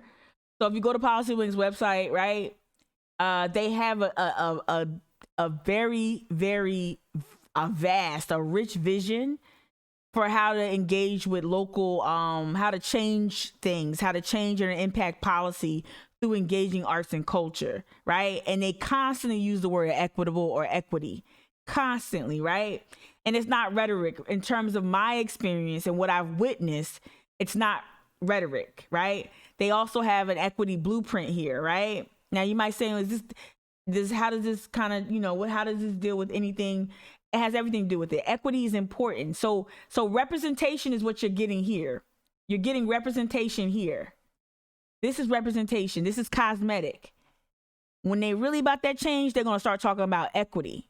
They're going to start talking about how to build power within these communities. So within the community of chefs, right? How do you help Black chefs, marginalized chefs? How do you help them build equity, right? How do you help them actually propel their brand to another level, right? So this is the equity blueprint here. This is what you want to see and read and see them demonstrate, right? Let me just read this because I thought it was helpful to kind of frame this conversation. All right. After a year like no other, we find ourselves not only reimagining a nation that could work for all, but instead building the blueprint that will get us there. We invite you on this journey as we respond to the opportunities of this moment by sharing the game-changing ideas and actions that truly have the potential to redesign our nation, improve our world, and win on equity, right? So there's a commitment to that part. Let me see. There was something. I'm just going to open YouTube. Right? Hey, Kia. Let me see. No, you said correct you if you're wrong about what? This feels like another example of what they tried to figure out top down. Yeah, I know you got it. You got it. You got it. You got it. It's like, have y'all ever like looked for either an apartment or a home? Like, have you been in the hunt for an apartment or a home and the home has tremendous curb appeal or the apartment has tremendous curb appeal? Then you get in that bitch and you're like, oh, wow, it looks like they did a remodel. But then you turn the knob on the faucet and it's real shaky and it's cheap and plasticky, right? Or you look at the wood grain, the wooden cabinets. Then you get up closer and it's not even wood, it's wood grain, or it's got like some sort of laminate on it, right? Oh, look at the hardwood floor. That's not hardwood floors. That's not hardwood floors. That's that stuff you know, right? I don't think you're wrong. So I think that's how they did. I think they made sure the curb appeal was on point, if that makes any sense, instead of doing it from the ground up. And that's what I would tell you, that any change, y'all, any divestment from white supremacy, any true change and advancement is going to be gritty and dirty. And so when I see a very slick and cute and pastel colored brand refresh or brand reset, oh, I already know, right? And I get that a lot of they have to present, they got to get ready for company. I get it. But it also indicates where their value systems are as well. Let's look like we're doing the right things. Now, I'm not privy to a number of conversations. I know they're still rolling out events and program ideas and whatnot. But what I'm hearing just recently, I'm hearing from a very, very, very, very, very, very, very credible content creator that their ideas were summarily rejected. It sounds like Cocktail Bandits 2.0. And if I see the Cocktail Bandits, who have arguably created like one of the more popular food and bev digital presences, and even you could argue their presence extends beyond the digital space, right? But we know their name rings bells, right? Why wouldn't you give them a little bit more broader freedoms? Why wouldn't you treat them like the celebrities that you fly in and put up at the Dewberry? Shit, why don't you put them in the Dewberry? And I have no problem with, hey, you need to be here at 6 o'clock in the morning, or you need to be here at a certain time to set up your thing. Okay, we're going to put you up in this hotel over here. Come on. And stop playing games. Oh, no, let me see. So I wanted to revisit this conversation. We watched this months ago, right? The Davita Davidson, Black Food Matters, Race and Equity. Right? We watched this about the whole hot chicken. And it's we're gonna watch it again. Just say this. When Kentucky Fried Chicken created this dish that was inspired by one of Nashville's most iconic dishes, Andre Prince Jeffries, Queen Mother, and founder and owner of Prince's Hot Chicken Shacks, was quoted as saying this: "Lord have mercy." Okay, I'm gonna fast forward a little bit for the beginning part. But then what we didn't do is like let the parts about equity, or about why it's important to really support Black chefs and this Black cultural expression, these originators, and in a lot of ways, not just Black either, but I'm speaking from the Black Gullah Geechee descendant point of view, right? So, but there's so much origination that comes from what is homegrown here, right? And yeah, Davita is wonderful, and Amethyst can attest to this, right? Through family recipes, through just our exposure to these meals, right? There's so much originality and there's so much origination and trends that emerge from this culture, right? Trends that emerge from this culture that are not being met with the appropriate amount of respect, right? And so here we heard her talk about hot chicken and how, it's a Black dish that is copied and that has been... It's just been copied and popularized and commodified. And she talked about all the different hot chickens all around the world, Peaches, all of them. I saw one when I was in Brooklyn. No, when I wasn't in Brooklyn that time. Was I uptown? I was Midtown. I was in Midtown. I think I saw a hot chicken place there in Midtown. Hold on. The woman is no longer in James's life. Okay. She disappeared. Talked about the origin of hot chicken. We're just gonna skip through because I done put this in the podcast. I watched it sometime to get amped up, right? But we won't get to the whole copycats of the hot chicken. That 80 years later, there's a wave of what I call, here we go, second wave hot chicken joints that's opening all over the world. You guys have one right here in New York City. In Brooklyn, you have what's called Peaches Hot House. In LA, they have something that's called Howling Ray's. In Columbus, Ohio, they have Hot Chicken Takeover. In Australia, they have Bell's Hot Chicken. And right in Prince's hometown, in Nashville, Tennessee, they have Hattie B's Hot Chicken.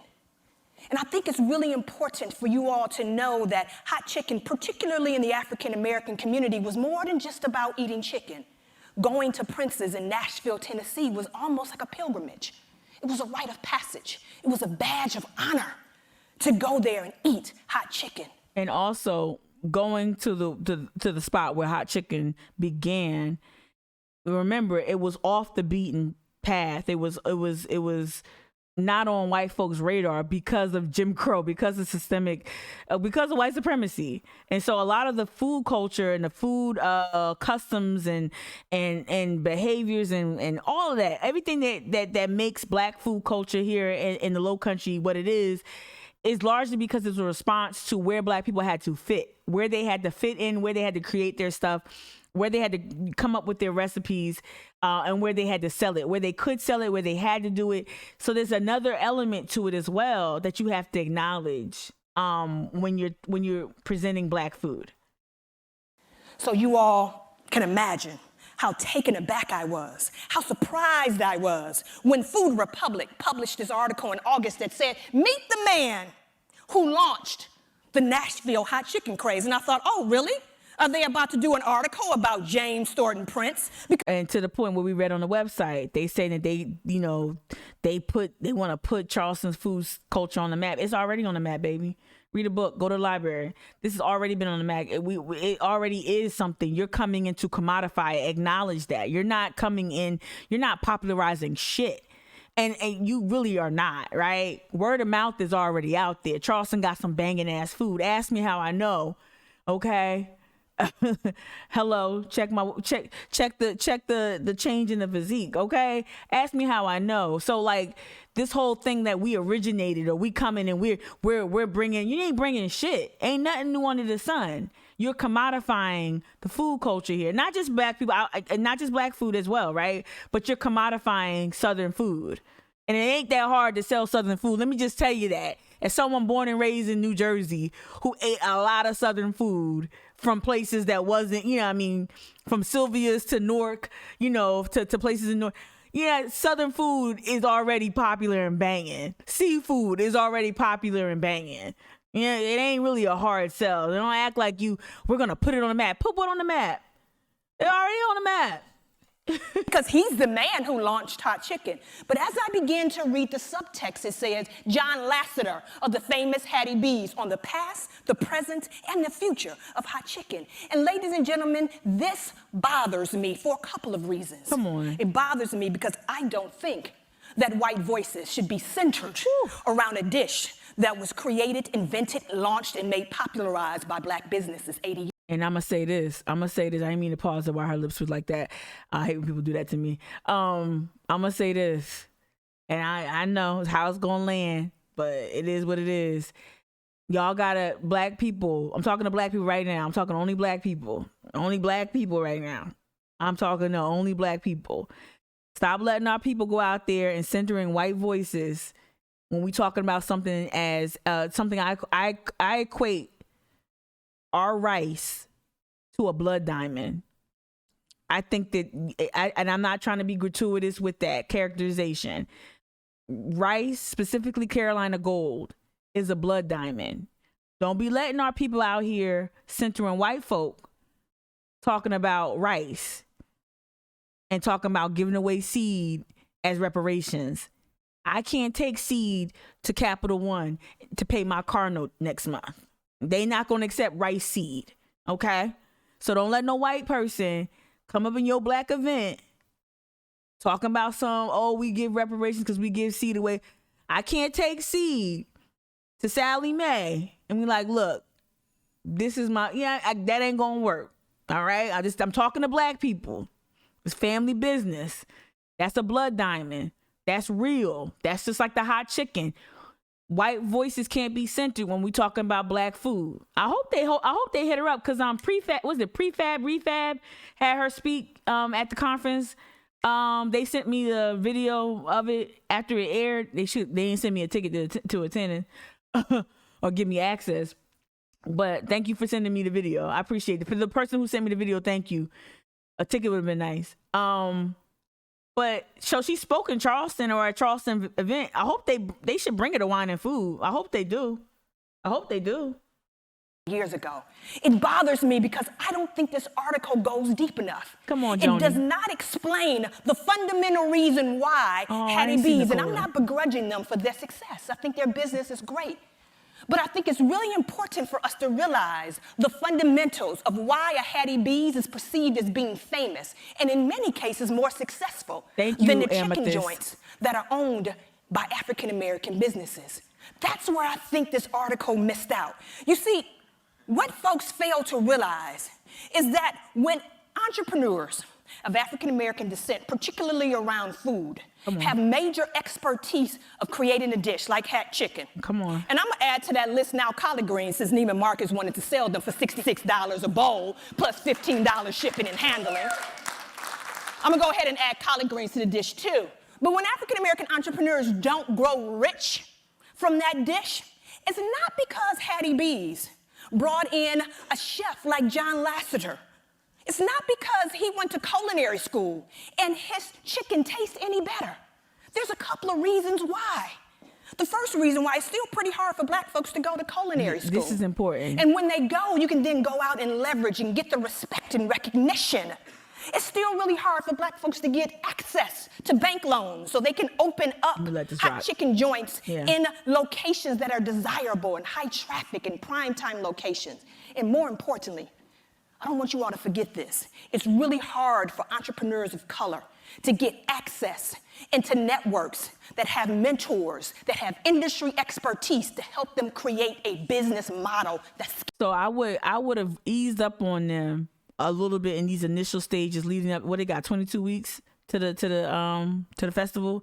I would have kind of like eased up a little bit had I seen a commitment to that, to creating access. Had I seen, even if it's signaling, because look, I don't expect you to get out the gate and get this right after 1 year of criticism when you finally decide, because you've been fucking up since, it looked like you've been fucking up since 2015, heavy, right? 2014, 2015, right? So this is the first year you really fucking like, oh shit, people watching us now. Oh shit, we got Hannah Raskin asking for financials. You know what I mean? Now you know people ain't fucking playing around. We had all pandemic to sit here and peruse your shit, right? So I don't expect you to come out the gate in year one and get it right. I'm not. I got that. I'm not that much of an asshole. I'm an asshole, but I ain't that hard of an asshole. But what I do expect you to do is to come out with an equity focus and not this shit where we're just gonna put more black people on it. That's a PR campaign. Y'all called it before. I didn't even have to say it. It's just PR, right? Right? It's just curb appeal. Oh, the house looks nice, honey. Let's go in. Oh shit. Is that wood grain? What that so I don't expect you to get it right, but even if you signal or hinted at an equity focus, and that website don't say equity, it says diversity, storytelling, honoring everybody, diversity, and you got to get away from the DEI, the diversity in diversity. It more so is D&I, I think, in this space, diversity and inclusion. You got to kind of, those sometimes are just words and just phrases. I want to know, how are you creating more access for a cocktail business? Why are people coming to me and asking me how to broker a brand deal with an alcohol brand? Or why are black creatives coming to me and saying, Mika, can you do this for me in a food space? And that's the real talk, and not just one person. Why am I trying to navigate food spaces to help people get more access and know what to ask for? Know what to ask for at the table per hour, per month, per year. I'm not an expert. I have to do my due diligence, call my homies, connecting with other people that have that expertise. But to me, what that demonstrates, or what that has shown me, is that there's a need to create access to these spaces. There's way too many restaurants out here making money hand over fist. Good restaurants, run well, no problematic shit in the back of the house, in the front of the house. Good restaurants out here that literally just need to be a conduit. And so I think that Charleston Wine and Food is the place where you create that type of connection. Right? And then you got to make sure that shit is culturally sensitive too. Don't have the problem. Don't have, white boy Ted. I'm just making up a name. Don't have white boy Ted who don't have a racial or social justice lens. Don't have him working with, let's just say hypothetically, the cocktail bandits if he don't understand the culture. Right? But how do you facilitate these relationships? And half the time, they just want you to, who the plug? That's what I get all the time. Who the plug? Who you know at Tito's?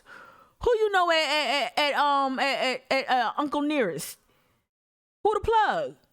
Half the time, that's what you, because that's what I pitched. That's what we wanted to pitch to Wine and Food. I wanted Benny Star to have an Uncle Nearest village, or some sort of like spot where he sits down with other creatives he could have curated himself, have a big black prominent liquor brand as a sponsor, have these conversations with other either black people in the culinary space or black creatives intermingling with that, have like some sort of like lounge area, like an Uncle Nearest lounge. That's what we drew up. That's what I drew up. Right? So how do you connect these people, these influencers, these entertainers, these talented individuals? How do you connect them with the actual marketing team with these places? How do you do that? And how do you not just look at fucking influencers and look at maybe the micro influencers, the plus size black women who create content impeccably, the bald headed black women who create content, right? The ones that don't fit into that petite white, I'm married to a VP at Blackbard, so I don't really have to work, and I can take these pretty pictures all day because I can afford to subsidize it. Not just that person. How do you get the chick from Monk's Corner who works her ass off with a secondhand camera and some dope editing skills? How do you do that? Like, how do you lift them up? And that's the question. And that's when you start with equity, like to Noah's point earlier, if you're trying to do things from the outside in, you always going to kind of fuck up. But if you're trying to do it from the inside out, you'll have a better chance of success. All right. Amethyst, you said 22 weeks out, put so much into the PR shift, but still not reach out. And I'm really 22 weeks out. It might sound like a long way. It might sound like, I guess, 52 weeks in a year. For something this big coming out of COVID, to Amethyst's point in the chat, for such a big conversations start. Y'all know after the Super Bowl ends, right? They start planning for the next Super Bowl, right? Shit, they probably planning for them 5 years in advance. To be real, 2 years minimum. So you already know the planning for 2023 is already seriously, like it's somewhere underway. In some way, shape, or form, 2023 has already been, there's either some ideas, some rough outlines. So it's 22 weeks away, and you're not engaging one of the most popular chefs in this space. You're not collaborating with them. And word on the street is that you got the name several times, and you just not picking up the fucking jack. So what's the problem? And you taking all these measured steps to only deal with compliant Negroes. And I'm not saying everybody who's working with them is punks and nothing like that. But they like the priority. They don't ever, like, I'm waiting for this. There's a handful of people who hear what I got to say, who might not agree with everything I have to say, but they still engage me. They still rock with me. They still say, well, you know what? She need to be at the table.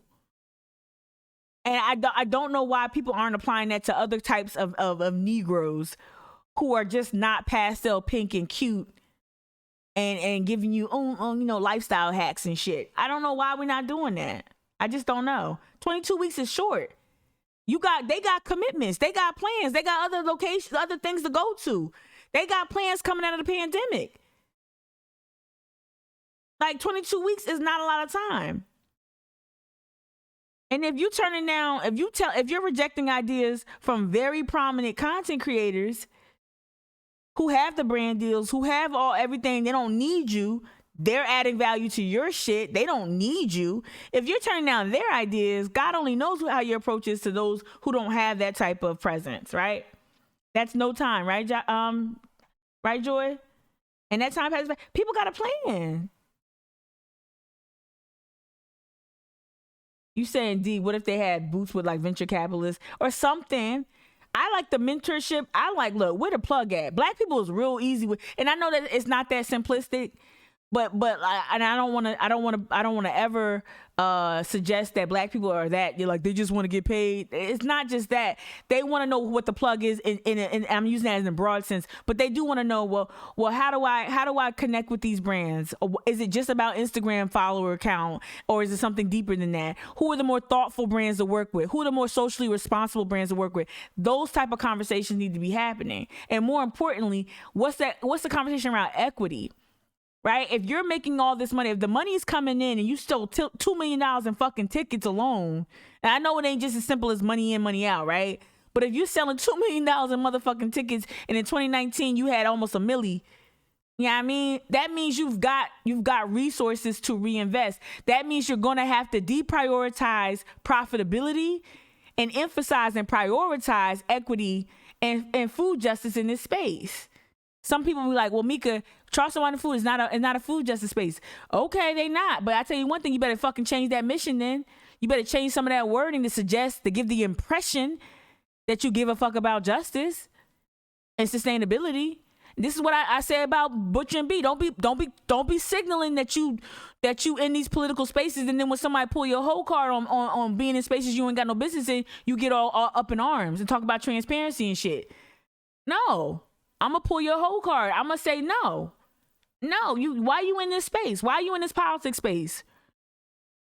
It's one thing to host, a muckety muck. Another thing to constantly position yourself as a political powerhouse. And then, I'm about to get in trouble. I ain't going to say the rest. scalable. Hattie B's had that, right? And then you position yourself politically, and then somehow mysteriously you get access to mad motherfucking money. Hattie B's had the model. That's the reason why. What they have? They had the location. They were able to open up prime location in bustling neighborhoods in Nashville where there were designation places with other restaurants. Yep. Hattie B's was able to bring on a John Lasseter, right? Right. A recognized chef who graduated from culinary school, one right here in the city of New York, the French Culinary Institute. And he was recognized just recently by Forbes Food and Wine as one of the top chefs 30 under 30. Hattie B's had the money to invest in a PR and marketing campaign so they could create a powerful brand and spread the message of their business as they prepare to expand all over the southeastern region of the country. And more importantly, Hattie B's had the foresight and also the resources to create a team. Because I can tell you this much, I know for sure. The founder of Hattie B's, I'm sure he benefited from his father's knowledge. I'm sure he benefited from his father's resources. I'm sure he benefited from his father's expertise. I hear you, because Noah. His father was the previous CEO of a company by the name of Morrison's. And at the time that he was the CEO of Morrison's, he acquired and was able to grow a very little restaurant out of Knoxville, Tennessee called Ruby Tuesdays. That's who his father was. You understand? It's important that entrepreneurs of color have the resources to create a model. And here's what I want you all to realize and understand. That I think that there is a lot of messaging, there's a lot of stories, there's a lot of conversation in the food world in terms of who get credit for what cuisine. Come on. And I think because the title of this conference is called Change Food. And there's one thing that we have to understand. If there's anything that needs to be changed as we move forward in this good food movement, it is this. We have to change the narrative. We cannot afford in this good food culture to have a movement that is based, that is steeped, that is rooted in white privilege. We cannot afford to do that. We have to. Let me just say this, and two, when I talk about equity, I think some people might get the impression that I'm saying, oh, wine and food need to just give black people money and that's it. I'm not saying that either. Cut a fucking check. Always good to cut a fucking check. Government, Joe Biden, cut a check. Oh, you about to fuck up this infrastructure shit? Go ahead and cut that check. Go ahead and cut my student loan right now. Cut it. Cutting a check will help out. I ain't ever gonna turn down a check, right? Take the money, stupid. But I am having a more expansive conversation about equity and so long-term goals. So it's not enough to be under contract, right? It's not enough to be the influencer that they bring in for their influencer model or the influencer strategy, right? Of promotion and coordinated tweets and coordinated posts and pods and all that bullshit, all that stuff. I don't even know if they do pods anymore, but you get what I'm saying, right? We're talking about equity, talking about how are these entrepreneurs able to either start building wealth or able to get on that path toward building wealth and building a brand that's solid, and knowing the hacks and knowing the ways to turn the corner. And what I'm trying to say is that by underscoring how much money they bring in, by showing you how much money they bring in, I'm showing you that there's resources there and that they will make more money. They have undoubtedly probably received some sort of COVID benefit. All right. You just saw that back in 2019, the city of Charleston alone paid him $140,000. That's one. There's money, there's resources. Ticket revenues will be through the roof. We already see those trajectory, those trends from the CVB. There's opportunity, real opportunity to deprioritize their profitability and to make an investment. You keep talking about the sponsors getting a return on investments. What are the fucking vendors going to get a return on their investment, on their out-of-pocket costs? Are they getting stipends? Are they getting some sort of accommodation? Shit, if I live in Monk's Corner of St. Stephen, I need a hotel room because I'm going to be working hard all damn day. All damn day. I ain't gonna want to drive all the way back to St. Stephen's after all that oyster shucking and knife selling and shit. I'm gonna lay up somewhere nice on some real fancy down pillows. Okay? Like that's what I'm gonna need, right? So so I know I got a little specific. I'm just thinking about what I would want. But but it's not just cut a check, it's about being thoughtful in how you care for, like that one chef said. It's like, oh, year 1, year 2. Oh, how you doing, Chef William? How can I help you, Chef William? Okay, where do you need us to take your stuff? to, okay, here's your pass, check it out. Here's your pass. All right, you got 50 people. Come on, hurry up. Come on, I paid $300 for this ticket. Hurry up. I want more than this. Jesus, equity. You have to build the infrastructure, start being a part of the infrastructure build, the rebuild, or the whatever you want to call it, of creating an ecosystem of helping Black people, because we don't need paternalistic bullshit. But you have the power. You have the power and the privilege now. How do you shift that power? How do you shift some of that money, some of that power, some of that privilege? You can't deconstruct white supremacy without shifting and forfeiting power and privilege. And giving an Instagram or a TikToker access to your platform once or twice a month, that's not equity. That helps. That's not bad, but that's not equity. That's for you. And that's the thing that really get me hot. Some of y'all got it. Some of y'all creators got it. Some of y'all content creators got it. I don't want to work for Wine and Food. I want to work with Wine and Food. Some of y'all got it. That you ain't trying to be an employee. You trying to work with them to garner whatever success, whatever metric, whatever goal you got in your head. Some of y'all got it. Some of y'all happy to be there, and some of y'all actually building out something else bigger, right? And I don't want to estimate anyone, even the folks that I'm more critical of. I don't ever want to underestimate people's brand strategy, but you cannot work for Wine and Food. Anytime so this is the thing, this is how you peep anything. With like a suspect organization or business or something like this. Whatever they willing to give freely without no strings attached, question the fuck out of it.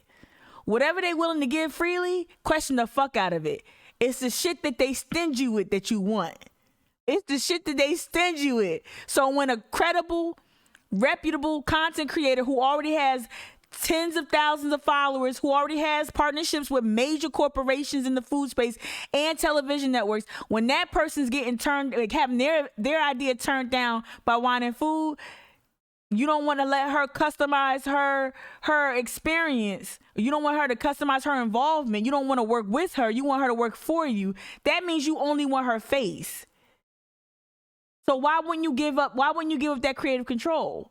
The creative control is what you want. It's like if you're part of a television show, you don't want to just be on a show. You want to executive producer credit, right? You don't just want to be a cameo, a walk on. No, you want an executive producer credit. You feel me? You want to be a part of what made it, not just the face on the box. We already got Aunt Jemima off the box in the aisles. We taking Aunt Jemima off the fucking box of Food and Wine as well. Some of y'all out here looking real Uncle Rastus and shit. Real cream of wheat, real Uncle Ben's. And we need to get y'all faces off the fucking box. Stop being the box on the pan. Stop being the Aunt Jemima on the box of pancakes. Right? We have to embrace a model of empowerment. We have to. It is important that we embrace entrepreneurs of all backgrounds. You know who I'm talking of all about. kinds of diversity. It's important that we honor and understand and respect culture and people's history and folks' tradition. It is important that we lift up and address the needs and interests of a diverse population. And here's the deal, guys. There are models out there are doing just that are embracing entrepreneurs of color and putting them in the center and giving them leadership positions. And I'm going to share with you three very quickly. One that I love is called Swan Market. It's a gourmet market that's located in Old Oakland. And it's run by a community development corporation, and they're cognizant of a couple of things. Number one, they embrace small businesses, many of them who are operating businesses for the very first time out of this gourmet food court. And the second thing is that they're very intentional in bringing on Oakland residents, many of them who don't have the support and would have never had the support to actually open up a retail front for the very first time. Mm-hmm. The second one that I absolutely love lifts up what we call cooperative economics. It's a partnership between Kiba Kante, who is the coffee roaster of Red Bay Coffee, and then David Robinson, who is the son of Jackie Robinson and Raquel Robinson. And they are bringing coffee to the world in such a beautiful and equitable way. Because wouldn't it be dope if one of the stated goals or part of the mission of Wine and Food was to support Black food entrepreneurship? Because that's the other thing I hear from a lot of black people in the food space. in the culinary space, chefs and all kinds of people, is they want a brick and mortar. Now, while the peninsula becomes increasingly less accessible to everybody, if you ain't Starbucks, right? If you ain't fucking Subway, it's becoming increasingly inaccessible. Wouldn't it be great if Charleston Wine and Food, in the spirit of equity, and if they really tried to say, hey, we have a stated goal and to inspire, or not inspire because it's bullshit, to add some kind of tangible, I don't know, tangible wins, tangible success, and placing more Black businesses in Charleston, or helping Black businesses become established in Charleston. Wouldn't that be great if part of their stated goal was to help encourage Black entrepreneurship in that way, where that Black businesses can actually take up space in a place that all year long benefits from robust tourism, given the weather, right? Charleston's tourism season probably is a little bit longer than some others, depending on the hurricane season and shit like that. But like, wouldn't it be great if they had a stated goal to help Black businesses become a thing?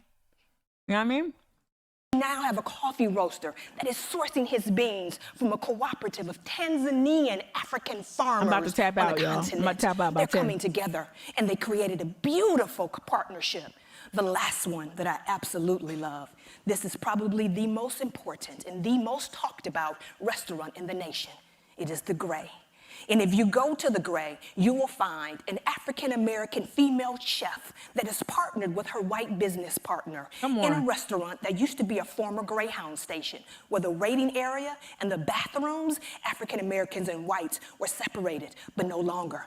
They've come together and created a beautiful, amazing restaurant.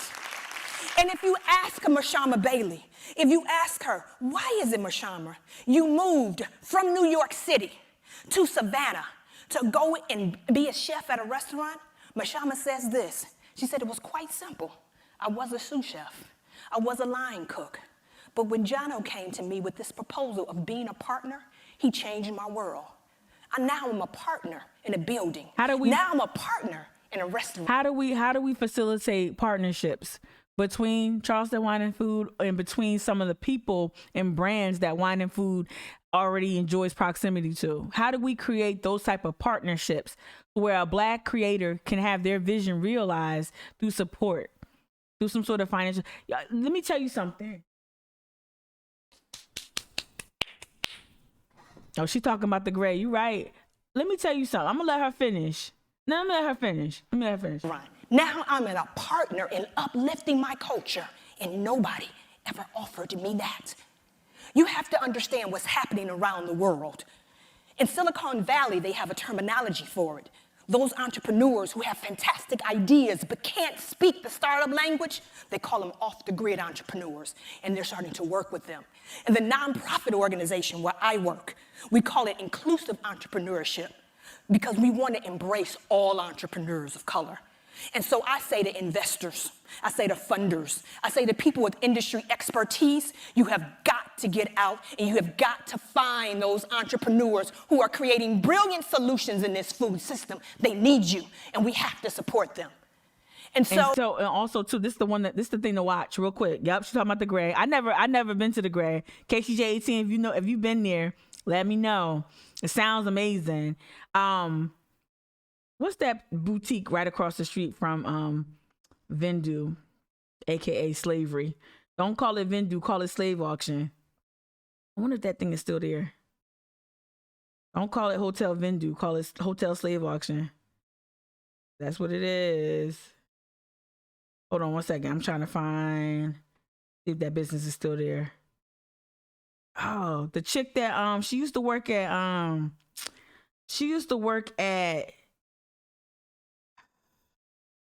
Rochambeau. And then she opened up. Maris the Heart.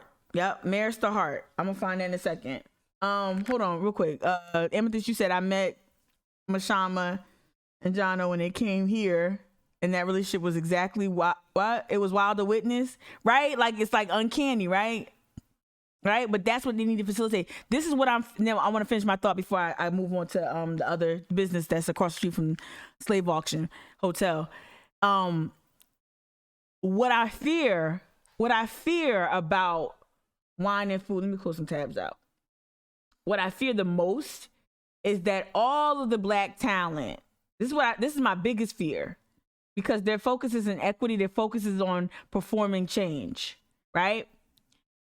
What I fear is that the black creatives, the black and brown people, the BIPOC people enlisted to help with the brand strategy, I fear that they will be shouldered with the responsibility to correct all of the wrong. See, when you start doing things like this, recruiting influencers, this is what happened. Remember when I talked about it yesterday, about how they had those influencers come to talk about this nonprofit and, hey, gentrification is not bad.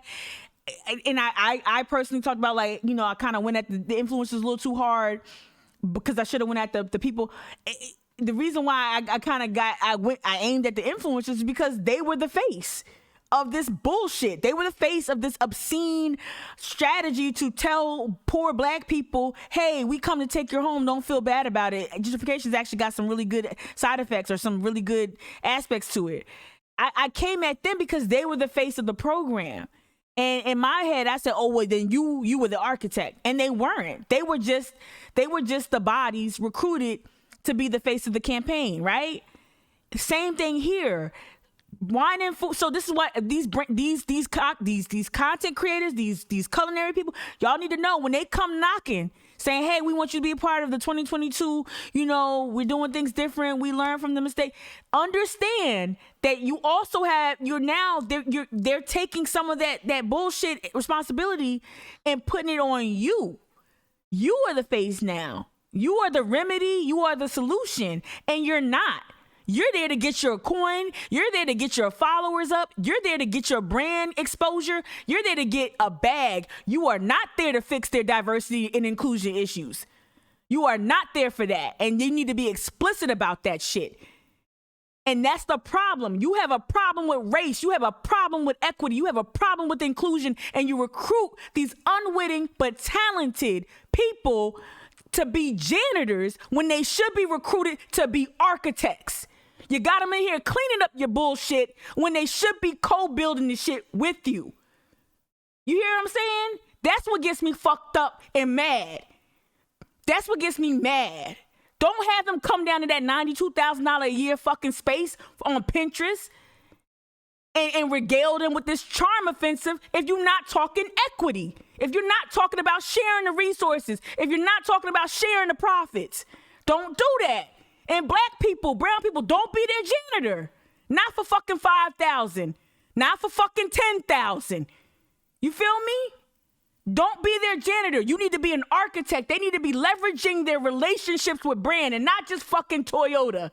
Real brands, real mentorships. Don't be nobody's goddamn janitor. Don't be nobody's motherfucking maid. Don't be nobody's fucking Aunt Jemima. Don't be nobody's other Uncle fucking Ben. Don't do it. Don't do it. You are not the solution to their bullshit ass problem that they created. You are not the solution. You are not the solution. Does that make sense? You're there for you. Y'all should be running everything. Y'all should be running that shit from top to bottom. Y'all should have all access. And I don't know if people understand what I'm trying to say with that. But I should not just be seeing them in static images. I should be seeing black influence in the way of how these programs are created. Does that make sense?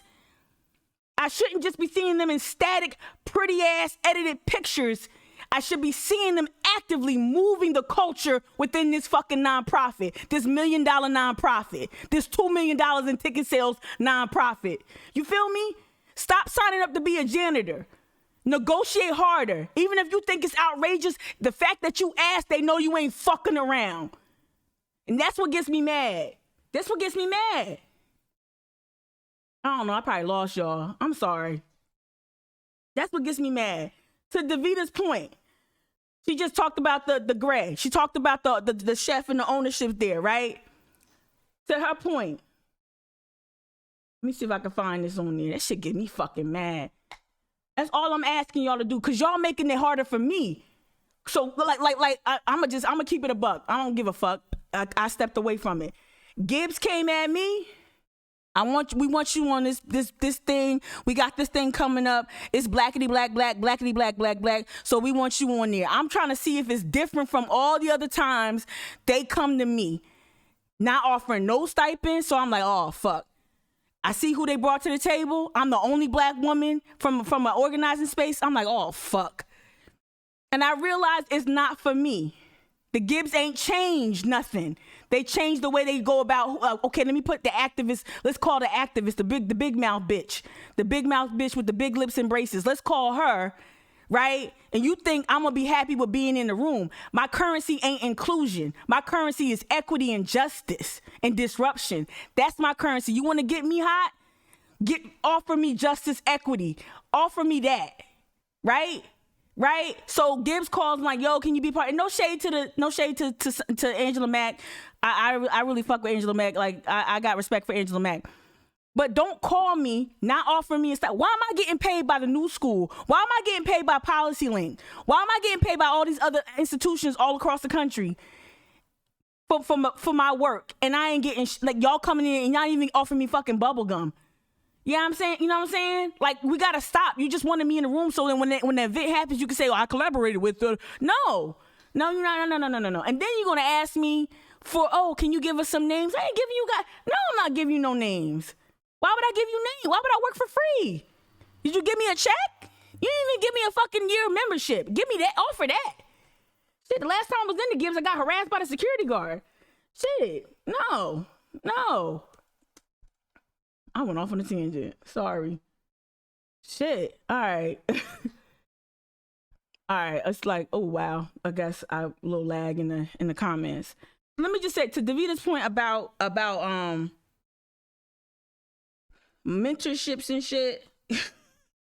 Mentorships and shit. Here we go. And this ain't, I don't think this is a big secret. So I think is the young lady still there? Yeah, she's still there. She's still there. This chick. I don't follow her now. I don't know what's going on. I don't know nothing about her. So if there's a backstory, this her right here in the middle. I don't know. All I know is when I was a blogger, she was real super sweet. She let me be a part of an event at Rochambeau. Super sweet. But I remember she left Rochambeau. This is her right here.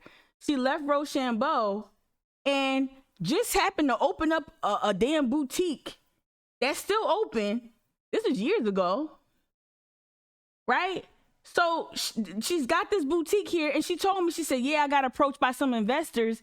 They told me their vision. They like what I did over here, and they was like, hey, can you run this store over here for me? Now, y'all already see what time it is with the pictures, so you know what time it is with the offerings, right? But like somebody came up to her, and I don't know the whole story, but essentially somebody came up to her and was like, hey, you do great job here. How about you come and run? Now she's smart as a whip. I could never do anything right? Smart as a whip. On top of it, again, don't know her like that. So if there's some bullshit, it is what it is. But she was approached and somebody was like, yeah, I got this bag. Go ahead. I'll fund it. You run it. When the last time you heard a black person had that experience in Charleston? And again, not to say she worked hard. She's a hard worker, right? Oh, she follows me. Oh, follow back. Right? She works hard. She's smart. My exposure where she's super smart, very ambitious. Somebody came up to her, and I hope I'm not misrepresenting her, the story, but basically I remember her telling me, like, keep it on the low. Somebody approached me. I'm going to be opening up my own boutique. Right there in the heart, right by the fucking fountain. Right there in the heart of Charleston tourism, right? Across from the Slave Auction Hotel, right? All right, I'm done. I don't want to run my blood pressure up. All right, I'm going to go eat my leftover from last night, my chicken and my quinoa, my grains.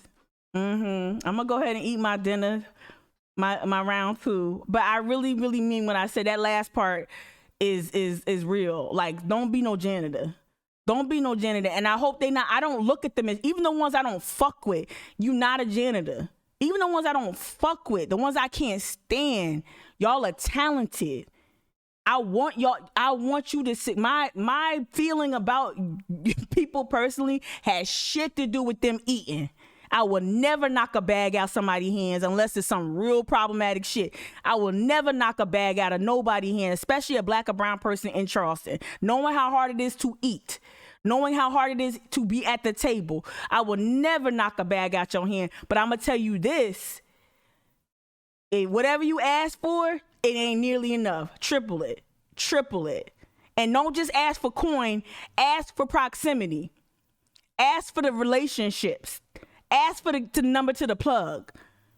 And start your own shit. You don't need food and wine. What we just saw on the waterfront, wasn't it a big old pretty pink event, rosé something? Do that. Keep doing them. Keep building them out. Fail. I did conjure sessions. Wanted to highlight a black chef, black female chef. Wanted a bunch of black people to come in a blackity black space and do black shit and have a podcast. I did that. It was real tiny, but I liked it. I did it again. I did conjure session 2.0, right? Just do it. Fail, do it, try it, figure out if you want to do it. Create your own cultural experiences. But make sure they pay, because you make sure they pay. And I hope, real last thing I'm gonna lift up. I hope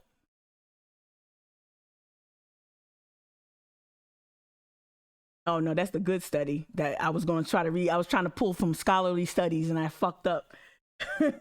I got all emotional. But I hope if y'all, before y'all go to that wine and food table and negotiate contracts, I hope you looking at the 2020 attendee survey report. I hope you looking at the financials. I hope you looking at the annual report on their website. I hope you looking at who's coming to this event. Family status, employment status. Y'all gonna trip on this one. Education, this part right here. This is who's coming to the event. Right here, almost 50% people who make over 200K. Wow. I hope you going in with this. Y'all need to go in with a copy of this or study this shit beforehand and read Hannah and Kaylin Oyer's reporting on their money. That's what y'all need when y'all go in there. And that should inform all of your strategy when you moving in these circles. Don't try to compete with Buckra Bucks. We'll never catch up to Buckra wealth, white wealth. That ain't even the standard. Don't try to compete and catch up. Create your own, let's stay in our lane and let's maximize potential. And that's going to look real different. And that should have a justice ethos. That should have a justice. It should be having an equity focus. It should have a community-centered focus, right? Let me get off this white girl page. I love you. No shade. But like, nah. Don't just be the face on the box. You ain't gonna turn me into Aunt Jemima. I hope they got paid. And I hope they ain't getting paid in VIP passes. Shit. All right, I'm done. Let me go eat and watch some Dan Patrick. I'll holler at y'all tomorrow. Bye. We're going to talk infrastructure. We're going to talk infrastructure, Clyburn, not whipping votes. And like, whatever happened, I feel like this shit is going to shut down. Shout out to all the people who will be impacted by a shutdown, military people, all that, government employees. Hold your head. I'll talk to y'all tomorrow about it, okay? Bye.